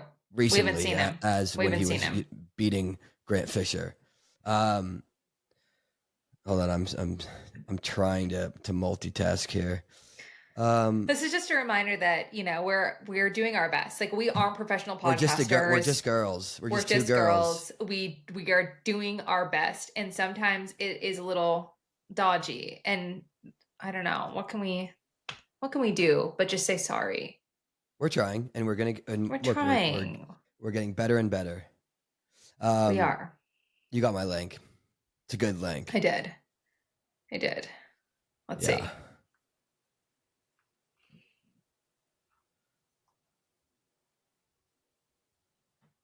Okay, interesting. Yeah, this looks different than mine because this has Yeah. Joe Klecker. Mine doesn't have Joe Klecker. Mine doesn't have Paul Chillian Mo. You can see how mine looks pretty official, wouldn't you say? Yours does look pretty official, but have you looked at Yeah. mine? I glanced. Okay, this is so interesting. But if you'll see on mine, I don't see Graham Blanks on there. But I do see Connor Mance. Hmm. Mm-hmm. This is Who very will interesting.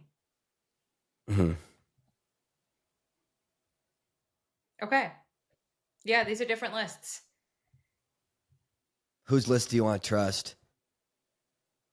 So I will say that if we scroll to the top of your link, it says back to the 2023 Toyota USATF Outdoor Championships.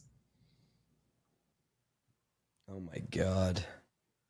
Could this be? I think you're right.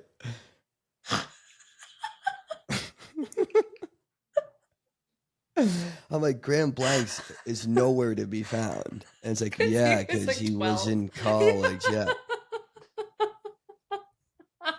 I'm like, if my list is right, Sweetie. and it's like, and I do believe it is. I'm like, let's talk about the 2023 USA Championships.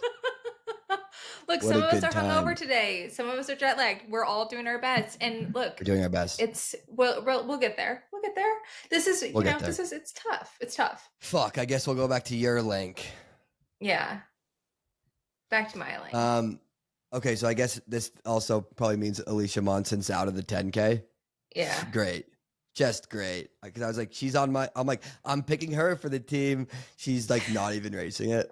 I'm like, well, if it was the 2023 USA's, I'd pick her for my team. Okay. Can you want do me a big favor and resend me your link? Yeah. So, sweetie, it's in the chat link for our thing. Can But you I see don't it? want to look at it on my On your phone computer. on my computer. Okay. You know, fine. I'll just Sure. look at it on my computer. No, No, it's I can fine. send you a No. message.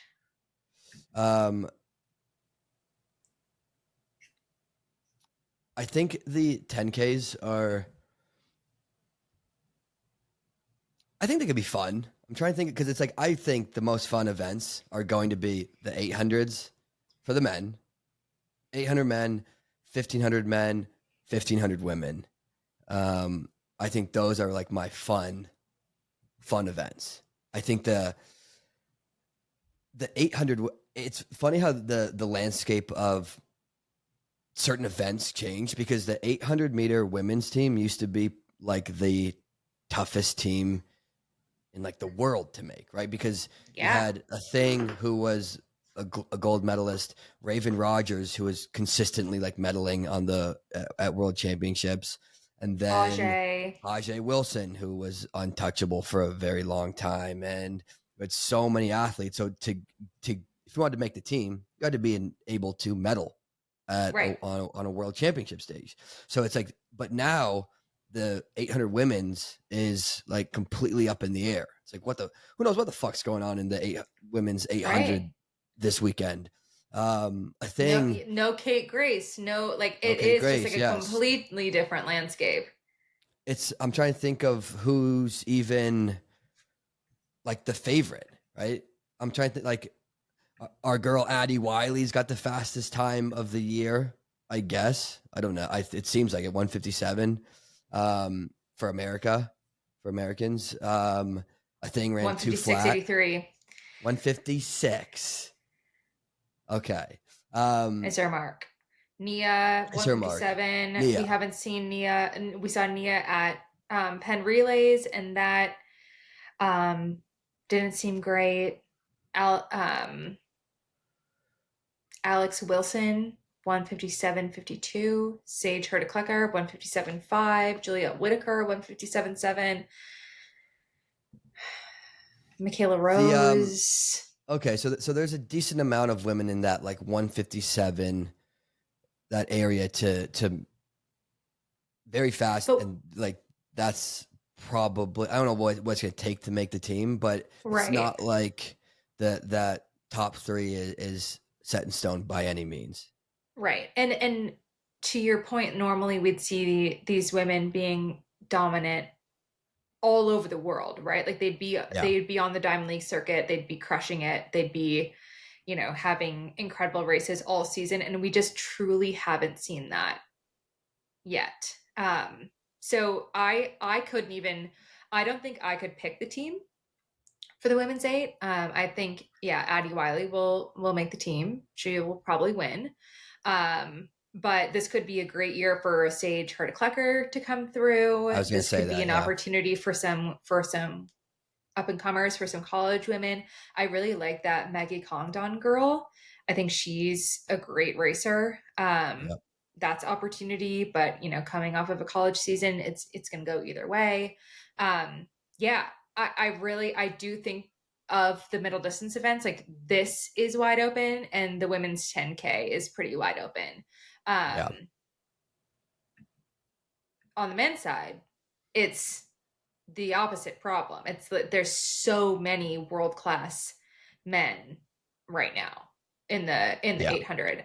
This is it's I mean it's kind of unbelievable. Like Bryce Hoppel, Josh Hoey, Jonah Koech, Brandon Miller, Donovan Brazier, like all sub 144, looking really good. And I mean it's just an incredibly deep year in the men's eight. I it's hard for me.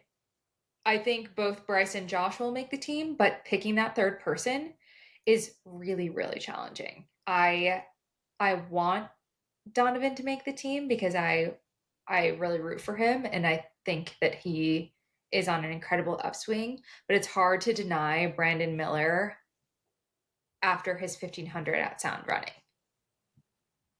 Yeah, I think, yeah, like you said, I think it really comes down to it's going to be between it's Josh, Bryce, Donovan, Brandon Miller, Jonah Koech. I think it's a mix of those. I think Hoey is in insane shape right now, is running really well every single time he's out on the track. I think he's going to be tough he's going to be damn near impossible to leave off the team, and it's going to be tough to beat him.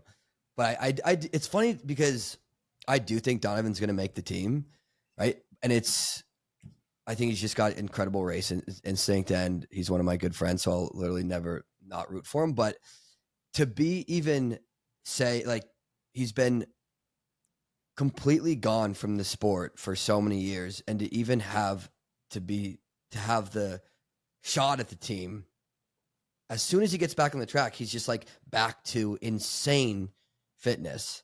It's amazing. So it's amazing that It's so amazing. it's amazing. And to even be here saying like, oh yeah, I think he's going to make the team. It just shows you the type of generational talent he is. And that's truly special. But I do think, he's going to figure it out in some way. But like Jonah Koech has been running really well. And Brandon Miller, yeah, like a 335 for a guy like Brandon Miller shows you that things are going really well strength wise. And he's kind of figured out, because I think before this, he was like a 340 Right. 1-3 guy. I don't, so to go from that to 335 is a huge jump in the 1500, where it's very tough to just shave lots of seconds off. You train Especially if with you're Josh not Kerr. yeah, You have he's in a that good group. momentum. He's in a good group. But yeah, I think and Bryce Hoppel is just a guy who knows how to he just races well. He's He always gets it done. he gets it done. He puts himself in the good position. So I don't see a way to leave him off the team, and it will be interesting to see how it goes down. I hope that the rounds can really take a lot out of you right now, and the 800 physically and especially, it's like, emotionally. yes, yeah, it's because you really get up for all these races, right? It's like, oh, in a lot of ways, it's like the prelims are more nerve-wracking than the final, right? It's like as soon as you get like I never had to go through multiple prelims. You know, it was always like one prelim to get into the final, right? Um, so I can't imagine like as soon as you race the prelim in like a 5K or something, you do feel so much better, right? It's like, okay, I'm get that out of the way. Now you can focus on the final. But the 8 is so it's like how so it's is it 2 rounds and then the final for this for this meet? Because at the Olympics it's like it's like 3 4, unbelievable It's amount of 3 rounds in rounds. a repechage. Yeah, and the repechage. So yeah, this is going to be a super fun one. Um, you think on the women's side? You think a thing makes the team? You want to call it out? What do you think? I would really like her to make the team. I'm just going to I would say really she is. like I her think to it's make the team. fun. Yeah, Yeah. I think. I mean, she has raced herself into shape. It seems like she's really made a lot of strides. I mean, to go from what 203, 204 at pre to then run 2 flat a week or two later.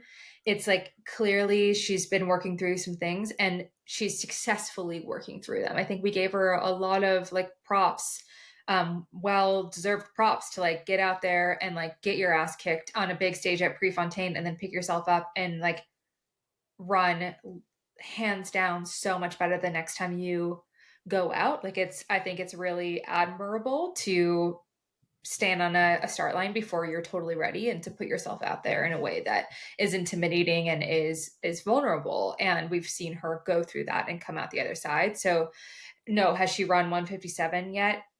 She hasn't, but she, again, we speak about Donovan Brazier being a generational talent. Like a thing is a multi-generational talent. Like she's, could arguably be one of the best athletes track and field has ever seen.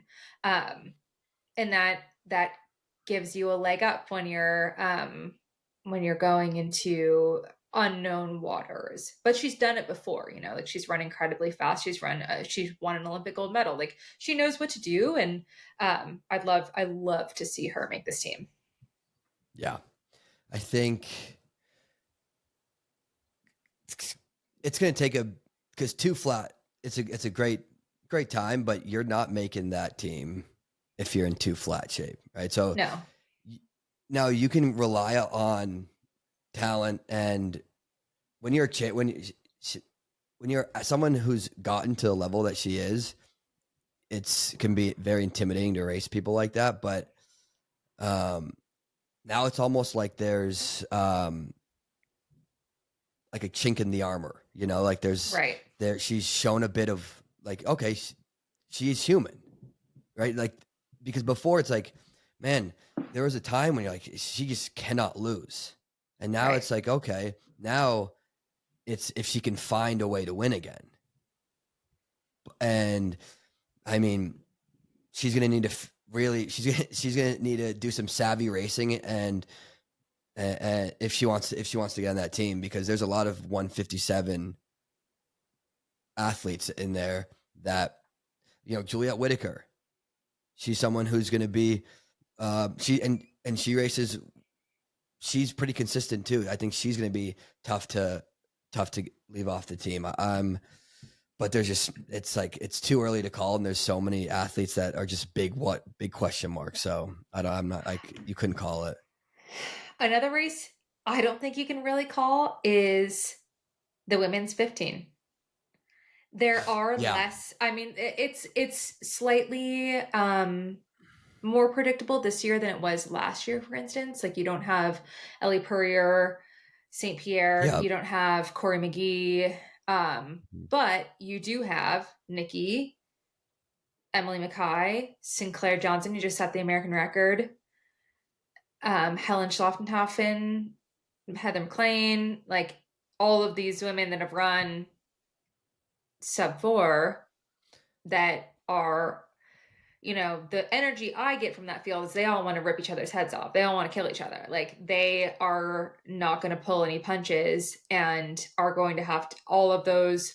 I mean, there's 1, 2, 3, 4, 5 women that can, make the world final. This is like the like the new version of the women's 800 in the US. It's like now it's the 1500. Now the 1500 is a really, really challenging team to make and is one of the best between like the Americans and the Australians. Like those are, and the Ethiopians, like those are the big dogs in the world of the women's 1500. So, going to be really interesting to see, obviously, Faith Kipyegon of Kenya and now Nelly Chepchirchir, but like the depth really comes from those three countries that I mentioned. So will be really interesting to see. I think in the past, the 1500 has been predictable with Ellie St. Pierre going to the front and making it an honest race. There isn't really like a typical front runner in this group of women. Like they're all incredibly sound tactical racers, and you don't see like that they're that predictability in this field. So I think it could go a lot of ways. I think if there's anyone like who's looking the best, like what have you done for me lately, it's Sinclair, running the American record in the London Diamond League. I think she's riding super high.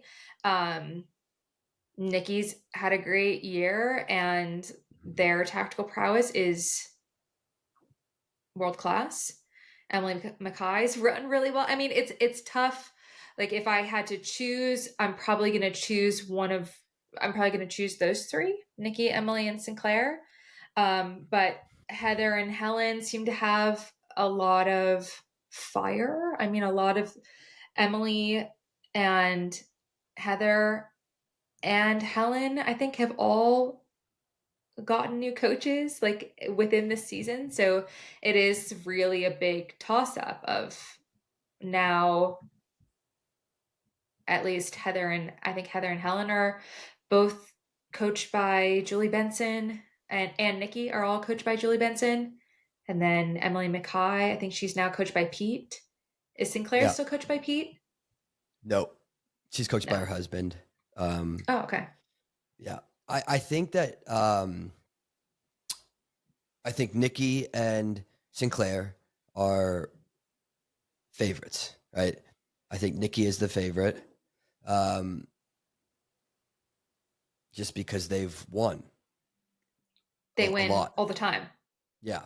But Sinclair is on fire, and I think Sinclair is coming in with a full head of steam and exactly the spot you want to be in if you're her, setting the American record.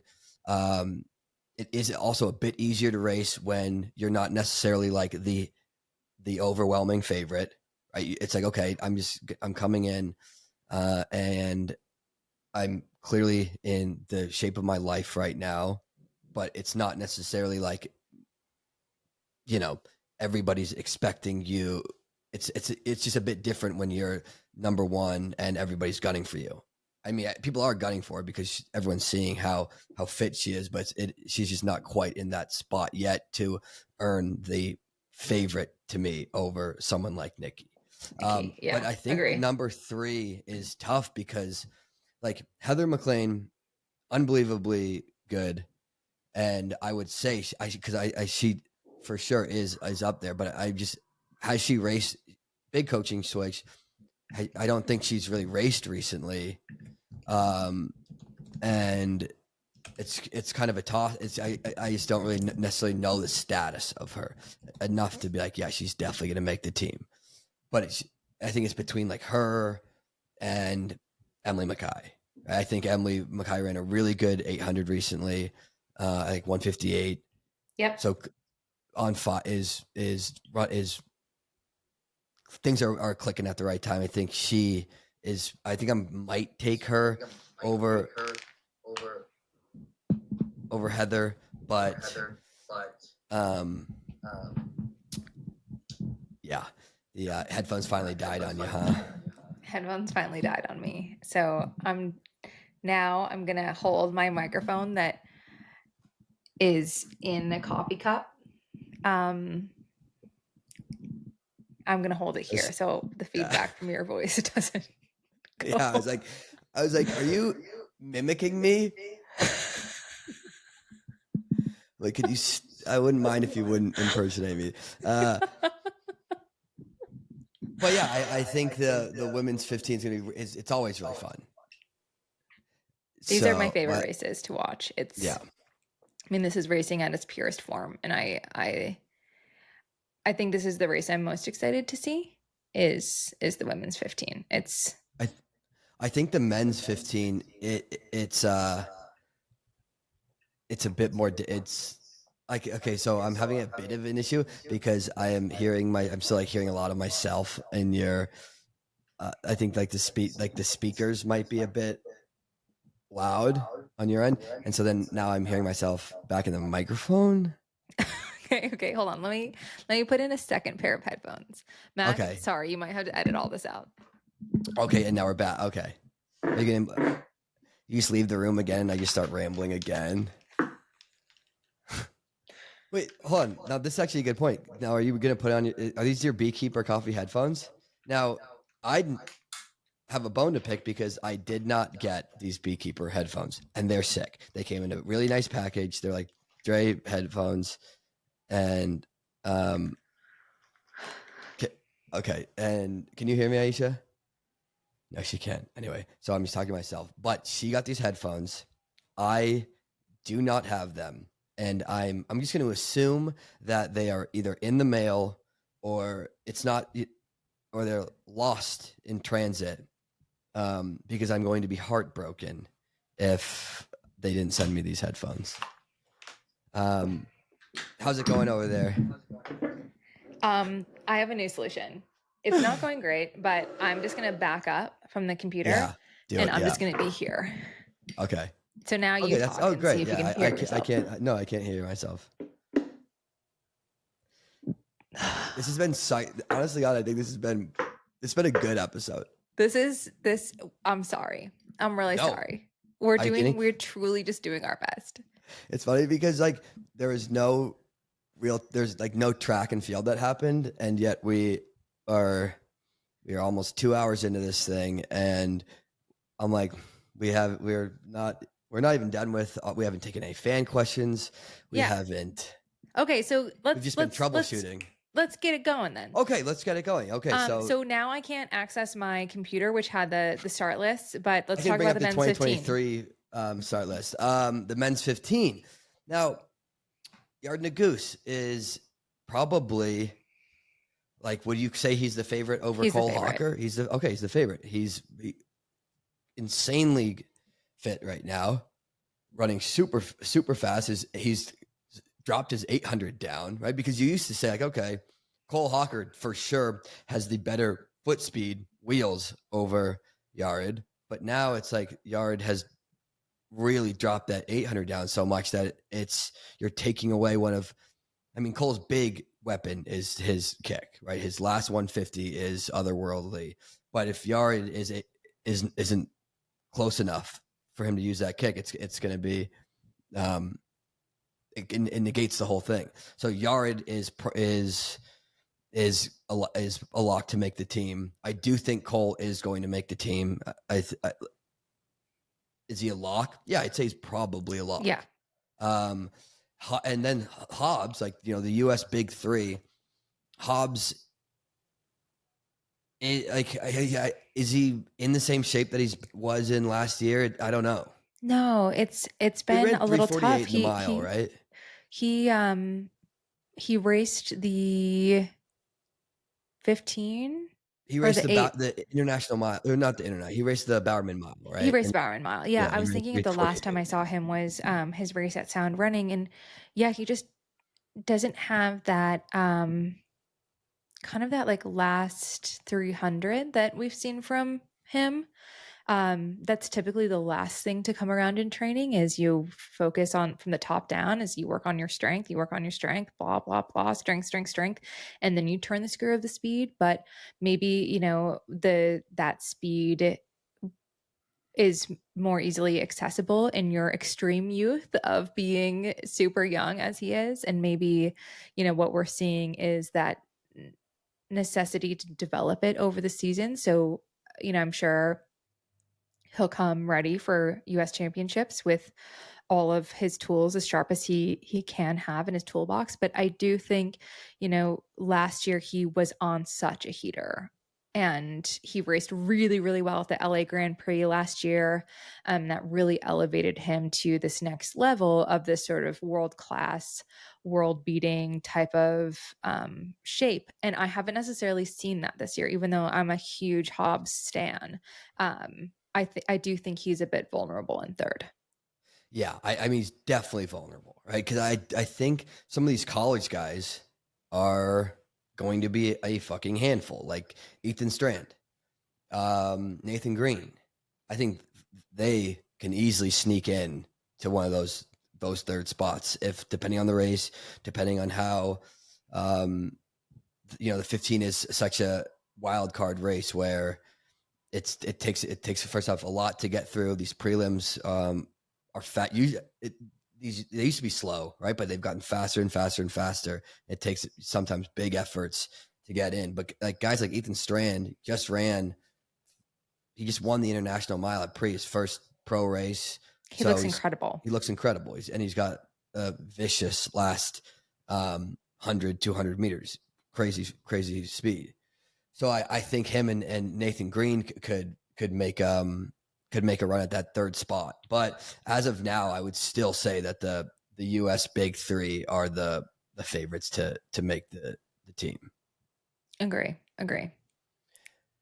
Okay. So let's see. Did we cover? I guess we got the men's 5K, which is, I think it's going to be Grant. It's going to be Graham. It's going to be Nico. I think we covered it. Now maybe you've got a guy like Woody. I love Woody. Would love to see Woody go in there, make a team. Like big question mark around him, around dudes like Abdi Nur, right? Was it last year when he was challenging Grant Fisher for the win down the line? Yes. So there's the 5K is a bit more question marks, but I think it's going to be really tough those guys are all sub 12. I mean, Graham 12:48, Nico 12:44, Grant is Grant. So it's just going to be really tough to beat those guys. I think Cole Hawker was talking about he wants to double and make the team in both. He's clearly really talented, but I think he does, and it depends on what the 1500 final looks like, how fast it is, how much energy that takes out of him. But would you say that he's like he's definitely not a favorite to make the team? I think but no, you wouldn't say it's hard that. with those guys at the Diamond League. You're winning an international race earlier in the season, running low 1240s.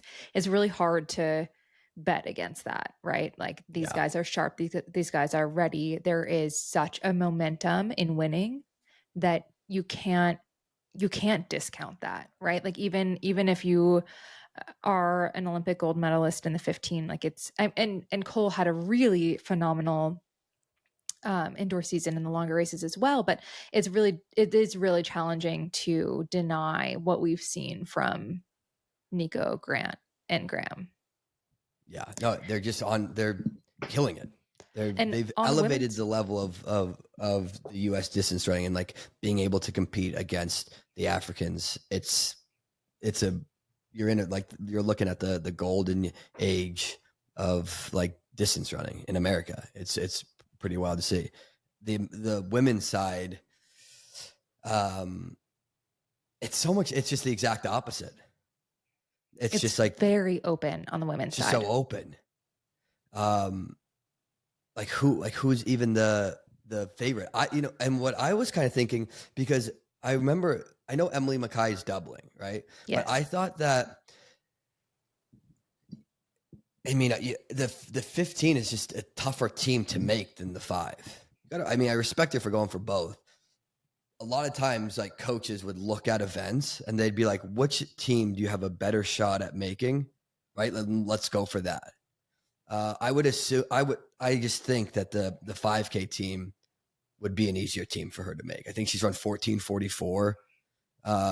And you're not going to need to run that hard at USA's. It's never like a time trial effort in that sense. It's never that fast. And with her closing speed, I would think that she would be, a favorite to win that. Especially with the other athletes not looking as strong. There's not like a dominant. There's not Alicia Monson anymore. Like, there's not Whitney an athlete Morgan is pregnant. Like, there is, Ellie St. Pierre is coming off maternity. Like, there is no huge dominant factor in the women's 5. So it is interesting to see, like, again, in these moments where it is wide open, it's such opportunity for, like, the next generation to, like, poke their head up and say, like, all right, it's me. Like, it can be a big coming out party for some up and coming athletes, or, we can see resurgence of older athletes that haven't had their moment in the sun. So that will be a really unpredictable race. Like, I wouldn't be able to make a bet of who is going to be at the top 3. Yeah.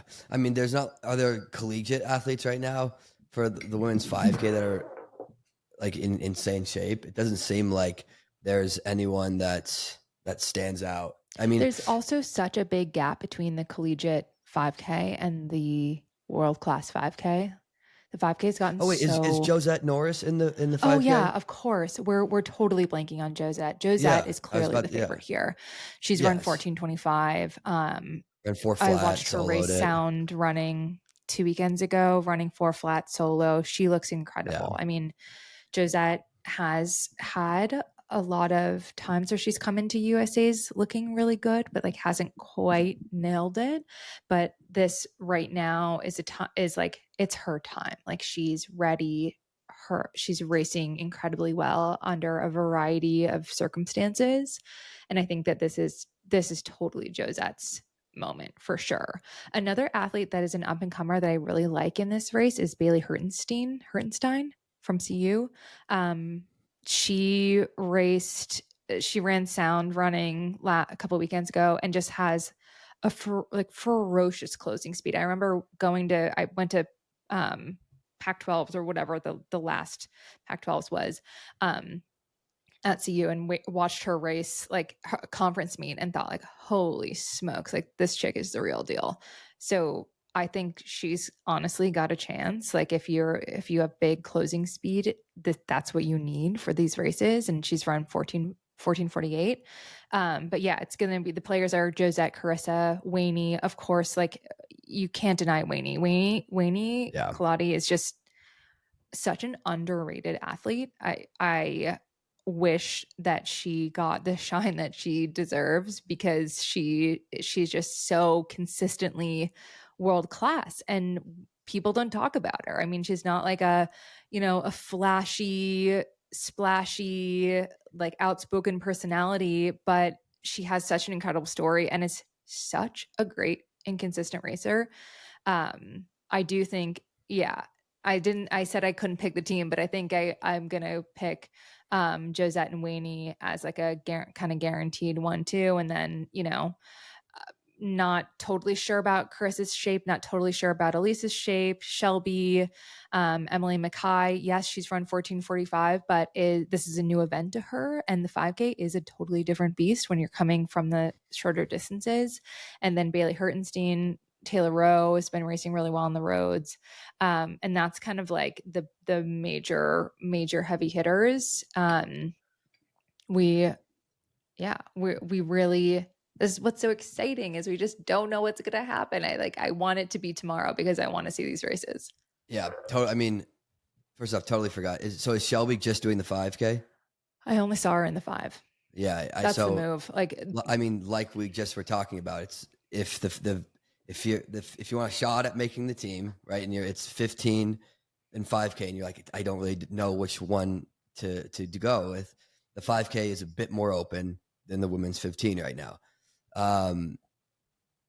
She just hasn't looked. You don't really know what you're going to get with Shelby right now. She's not the athlete as she was before she was banned. Josette, for sure. Like Josette looks fantastic. I'd love to see her make that team, and would definitely love to see her win. Winnie though is fantastic. We'll see what the 10K does to her legs. Right. We'll see the Eugene weather at these races. It is like can be so hot. It can be really devastatingly hot, where it's not like, oh, it makes a little bit of a difference. No, it makes like a huge bit of difference. And if you're able to race well in the heat, you have a really, really big advantage. Josette's gonna be fresh for the no 10K in her legs. She'll be fresh for the 5. Gotta really like that for her. Carissa and Elise, now they're coming off the 10, and they haven't quite looked as fit as they have in years past, so it'll be interesting. And then Shelby is a dark horse, right? Mm-hmm. Shelby's a dark horse, so you could certainly see her making that team. But she doesn't look as good as, an athlete like Josette right now. Weather window it actually looks quite pleasant. High of 80 on Thursday, 82 Friday, 79 Saturday, 80 on Sunday. But the weather leading into that is, high 80s. So these things can change. But for Eugene this time of year, this is like, we're getting pretty good weather. And no rain. No clear rain. Skies, sun. Oh my God, it's perfect espresso martini weather. Perfect espresso martini weather. Perfect jalapenos and the Savi B weather. Oh yeah, we still have to try that. I think I think that we can talk about the steeples when we get to Eugene, because the first round of the steeple at USA's is just kind of like, for the big dogs, it's really a formality. It's just shaking the legs out. It's like those 200-meter strides you do the day before the race. It's like, that's them getting some energy out. Just get it out. You're like, we can't even talk about the steeples because we've got it's going to be a 5-hour podcast marathon. Yeah. Yeah. You're like, Eric, let's wrap it the fuck up. I know. So, we have a few voicemails, and we have actually, like, you guys are amazing. We have a bit of a backlog of voicemails, and we have discussed before we recorded that maybe one of the podcasts that we will do in Eugene is just going to be mostly question answering. Would love to just do an entire episode of question answering, because some of the questions rolling in are just so good. So if you want to throw in a question in the next week, I highly advise you do so, and we'll try to get to a lot of these when we're in Eugene. The phone number to leave a voicemail for us is 856-279-0080. Please leave us some juicy voicemails that we can get to in Eugene, but I've got one for you. Hit me. Hi, Eric and Aisha. I'm loving the podcast. Recently new subscriber. I was wondering what happens after like a world championship or Olympics. Do you keep all the gear that you get every year? What do you do with all the gear? Do you just have a ton of USA and Jamaica shirts now? Thank you. Bye. That's a great question. As we're going into the championship season, like, every country's deciding their world championship team right now.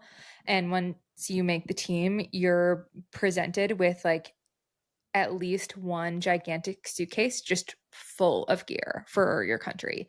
And what's kind of interesting is you can run for a brand, and then your sponsor is a different brand. So in my I ran for Nike for 4 years, for Under Armour for 4 years, and then Puma for my last 4 years. But the entire time, Puma was my national team sponsor. So my first, I think I was on 9 national teams. So that's 9 full suitcases of Puma Jamaica gear. And up until my last 4 years, I could not wear it casually. Like contractually, I was not allowed to wear Puma clothing when I was sponsored by Nike or Under Armour. So I will tell you that in the rafters of my garage is about a few suitcases full of stuff. I've tried to pare it down. I give it to family members. If I, in the past, I've done like a clinic at a Jamaican school, and I've brought gear, to give. But you do end up with a lot of gear. I am looking for solutions for this gear. One day I want to have a family, would love to be able to like have things to hold on to, like pass down, because these things are really hard earned. But do I have a garage sale? How do I manage it? I don't really know. I don't know what to do. Eric, got any ideas? What do you do? Well, it's fun. People really love talking. People love gear. People love gear. Yeah, if you make teams, you have so much gear. Now, none of my I gave all my gear away. None of the gear I kept, none of it fits anymore. I'm not squeezing into like the extra small shirts anymore. Believe it or not, I forgot about that, Eric. So yeah, I didn't think I should have had US. I should have, besides like the racing stuff, I should have just asked for I should have gone a couple sizes up on the gear. But actually, the best part of the gear is the suitcases for sure. That's my favorite. They send the suit because you can actually use that. So the suitcase is my favorite piece of the gear they send. And it's funny because whenever you pull into or you're at like the baggage claim of a track meet, whether it be a US championship or like a Diamond League or something, the athlete bags, right? Like like the Nike roller bags. Soon when you see that thing come down onto the carousel, like that's all just athlete stuff, right? There's a look on an airport carousel, like of when all track and field athletes are there. It still feels like a little bit like, I don't know, in my normal life, like the amount of times where like I feel special is like so low. I'm cool with it, but there's still one moment where you like feel like a boss, and that's when your like national team kit suitcase rolls out of baggage claim. And now I'm like, I don't really look like I could be on a national team anymore, but there is a moment where you're like, Jamaica Olympic suitcase comes off, and then you pull it off with your Herculean muscles, and then everyone's like, oh, in my mind that's what's happening. But you do get a couple of side don't say glances. that. You look exactly the same as you did when you were competing. You could be making these teams still. Well, no, I'm like, you couldn't make the team, but No. you could. Not even close. No, But sorry. I haven't. You I get haven't absolutely gotten swole washed, yet. but So yes. But you could tell someone who doesn't know track and field that you make the team. But yeah, it's a lot of, honestly, one of the biggest issues was just the amount of clothes, because you know how these shipments go when you're on the every, whether it's twice a year, whatever it is, like a clothing company, your shoe sponsor just sends you tons of gear, and it never ends, it never stops, and you still got the gear from last year.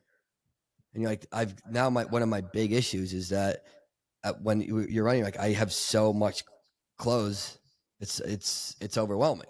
Now it's funny, like the gear, the Nike gear, there would be like each kit, there'd be like, it seemed like hundreds of articles of clothing, and then you're like, okay, most of this is ass. Right? You're like, who the fuck designed this stuff? There's a couple good pieces, right? You sift through and you're like, okay, I like this. And then a lot of stuff you're like, okay, they swung for the fences on this piece of clothing. Not Wouldn't for be me. caught dead in it. Would never wear it. It could be a good, maybe I'll use it as a rag or something. Maybe I'll like do something like that. But you're like, okay, I'll just give a lot of this stuff away. And it was funny because you have family members and friends being like, oh, like I'd love some, gear, or why don't you don't throw it away, give it to me. I'm like, you're not gonna want this shit. Right? I'm like, you want half tights? Like, no, you don't. You want right? Like you want Jordans. Yeah, no, exactly. You want Jordans. You want free Jordans. That's what you want. You don't want like the see-through half tights that have like the mesh stitching on the buttocks. Like you want something respectable. Yeah, I'm like, okay, you want like insanely expensive shoes, and you don't want 3/4 length half tights in size small, right? That are like this is like a safeguarding violation to wear these around. Yeah, it's like, okay, I'm like, I can come and dump them all my clothes off on your doorstep, and you'd be pissed at me. Anything that was good, I would, and that like I had too many of, like I would often give to high schools, either the school I went to, or since my college team had like you could only wear school colors. So if I had school color stuff, I'd send it back there, or like local high schools. Like, but you're right. There's a lot of stuff that is like unconscionable. Like you wouldn't wear it, which I think is like one of my gripes, is that it's a little wasteful. Some brands do it differently. I think now Nike has like you have a limit, like a limit, and you order your own things, which I think is a far more sustainable way to go about it. Some brands do, smaller drops throughout the year. When I ran for Nike, I was those 2 big shipments a year, which was just like such an unbelievable amount of gear, which is, I mean, a huge privilege, but it was, in some ways wasteful, and there was a lot there.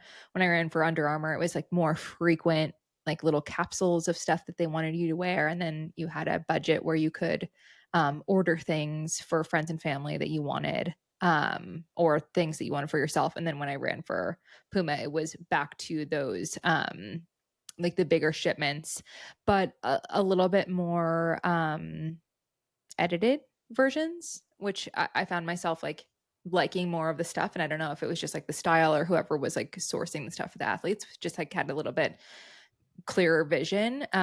So that was great. And then like some, like cool, like you would get seated stuff that was like of interest to you, like collabs that were interesting to you. I think that like their team was just like pretty locked in on that. But that's what it's like. I don't know. It is interesting to us. This is a very normal thing to have like gear thrown at you a lot, but it is not normal. And even like in my office, like if I get sent extras of whatever, like I'll like bring stuff to like my coworkers, that for me is like, a burden. And I don't, it's like, it's valuable stuff. I want it to go to people that like it, but it is crazy how much like people, I mean, they go nuts for this stuff. Like we are in a serious position of privilege. Like, oh, we got too much shit, but it is, it's something you gotta work through. Yeah, as far as problems go, having too much free nice gear isn't a bad one. Yeah, we're assholes. People really do love like gear questions, and like I remember going to University of Oregon, right? And it's like known for having like a lot of gear, and people would like talk about they're like choosing. It just doesn't quite make as much sense to me. Like, oh, people are choosing schools over because of like gear, and I'm like, in what like what world? It makes no. It's kind of wild to me, but people eat it up. They love it. They love it. I love it. Well, if we have any, if we're going to be doing any like cool giveaways and stuff, I don't know. We're coming up with different ideas all the time for the podcast. So that question has sparked some ideas for us in our future. I don't know. Well, also speaking of gear, people are demanding merch. So we're going to have to come out with something soon. Yeah. If you have great merch ideas, like please very open to that feedback. Like if you have a steaming piping hot gear idea, like leave that in a voicemail. Would love to see it. Or like, I don't know, as a review somewhere. Like we're taking ideas. Like we've said, we are not professional podcasters. We haven't really thought this through. I didn't think it was going to be this successful. So yeah, now we have to think of our next thing, I guess. I guess so. No, yeah. Well, any more? We got a couple more questions, right? One or two? Okay, we'll do one more. We'll do one more. We'll do one more. Okay.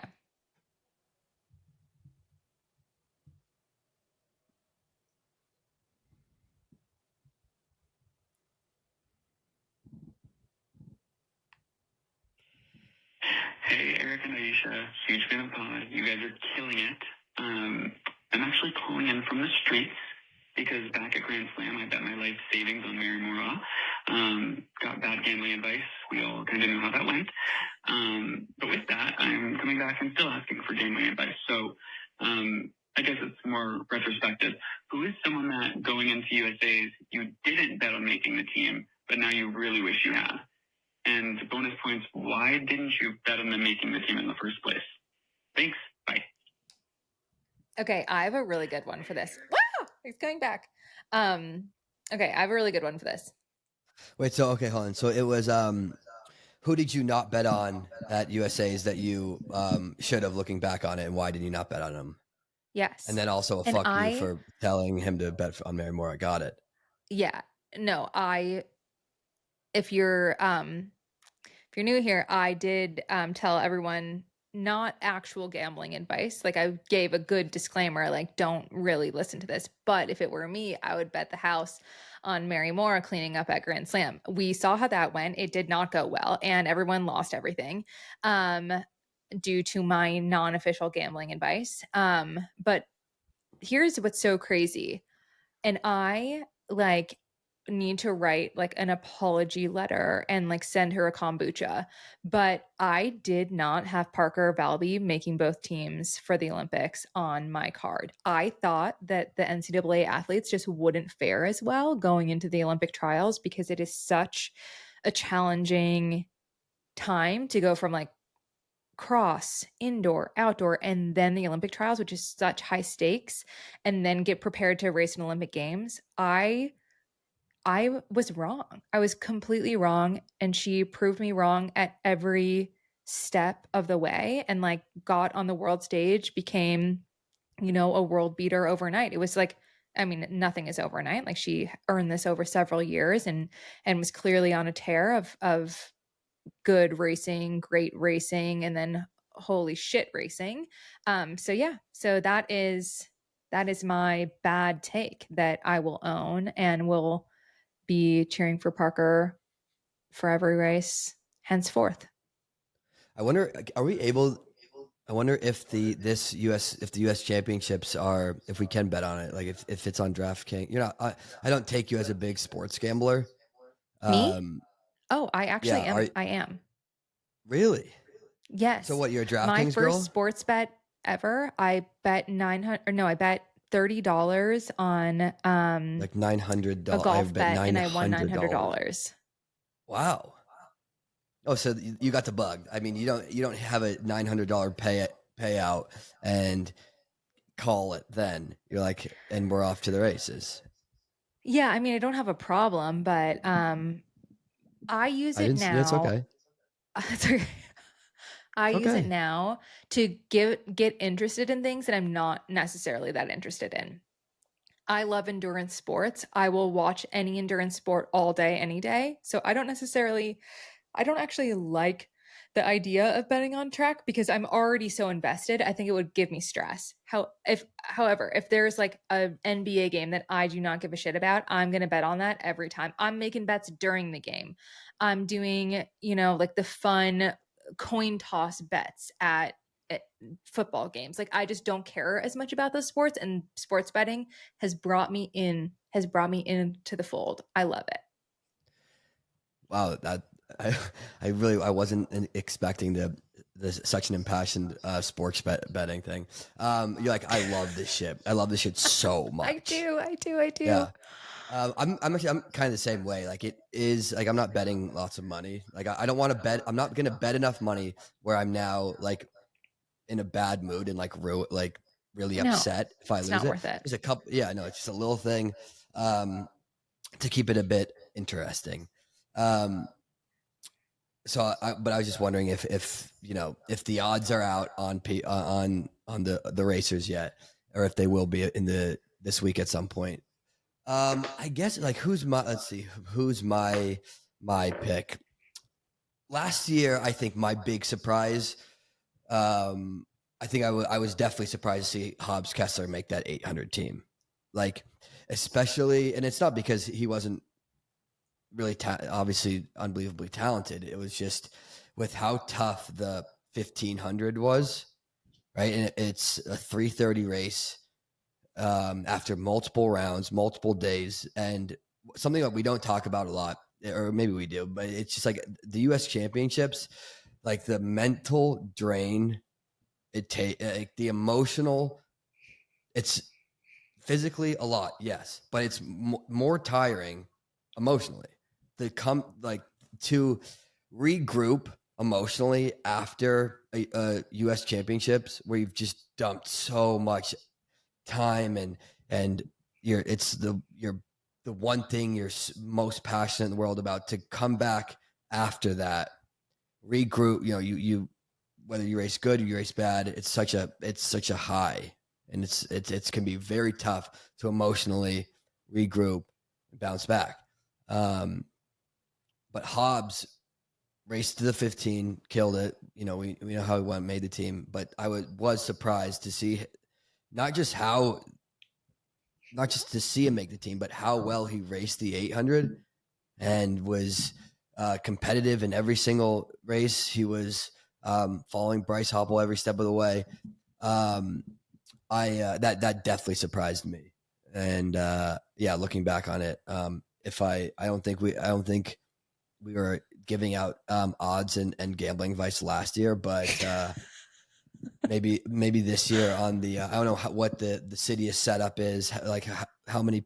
I'm assuming we're going to do a preview show at some point, but yeah, we'll give some bad gambling advice again. I'm sure of it. 100%. Gamble on that. We'll be giving you some bad advice. Bet the house that will give some bad advice. How about that? Oh, yeah, it's gonna be great. Can't wait to see you on I can't wait. So you get in Thursday night. And we're gonna be having so much fun. So I love, getting texts, getting DMs about like things we should talk about on Off the Rails. So if you see us in Eugene, make sure you say hi. Make sure you give us some Off the Rails ideas and some merch ideas, and that you come drink espresso martinis with us, or virgin espresso martinis, aka beekeeper coffee. We're going to be having a blast. Yeah, I can't wait. So yeah, the next time I see you will be in person. Yay. Okay, well, great episode. And I'll see you soon. Perfect. Love you. Bye. Love you. Bye.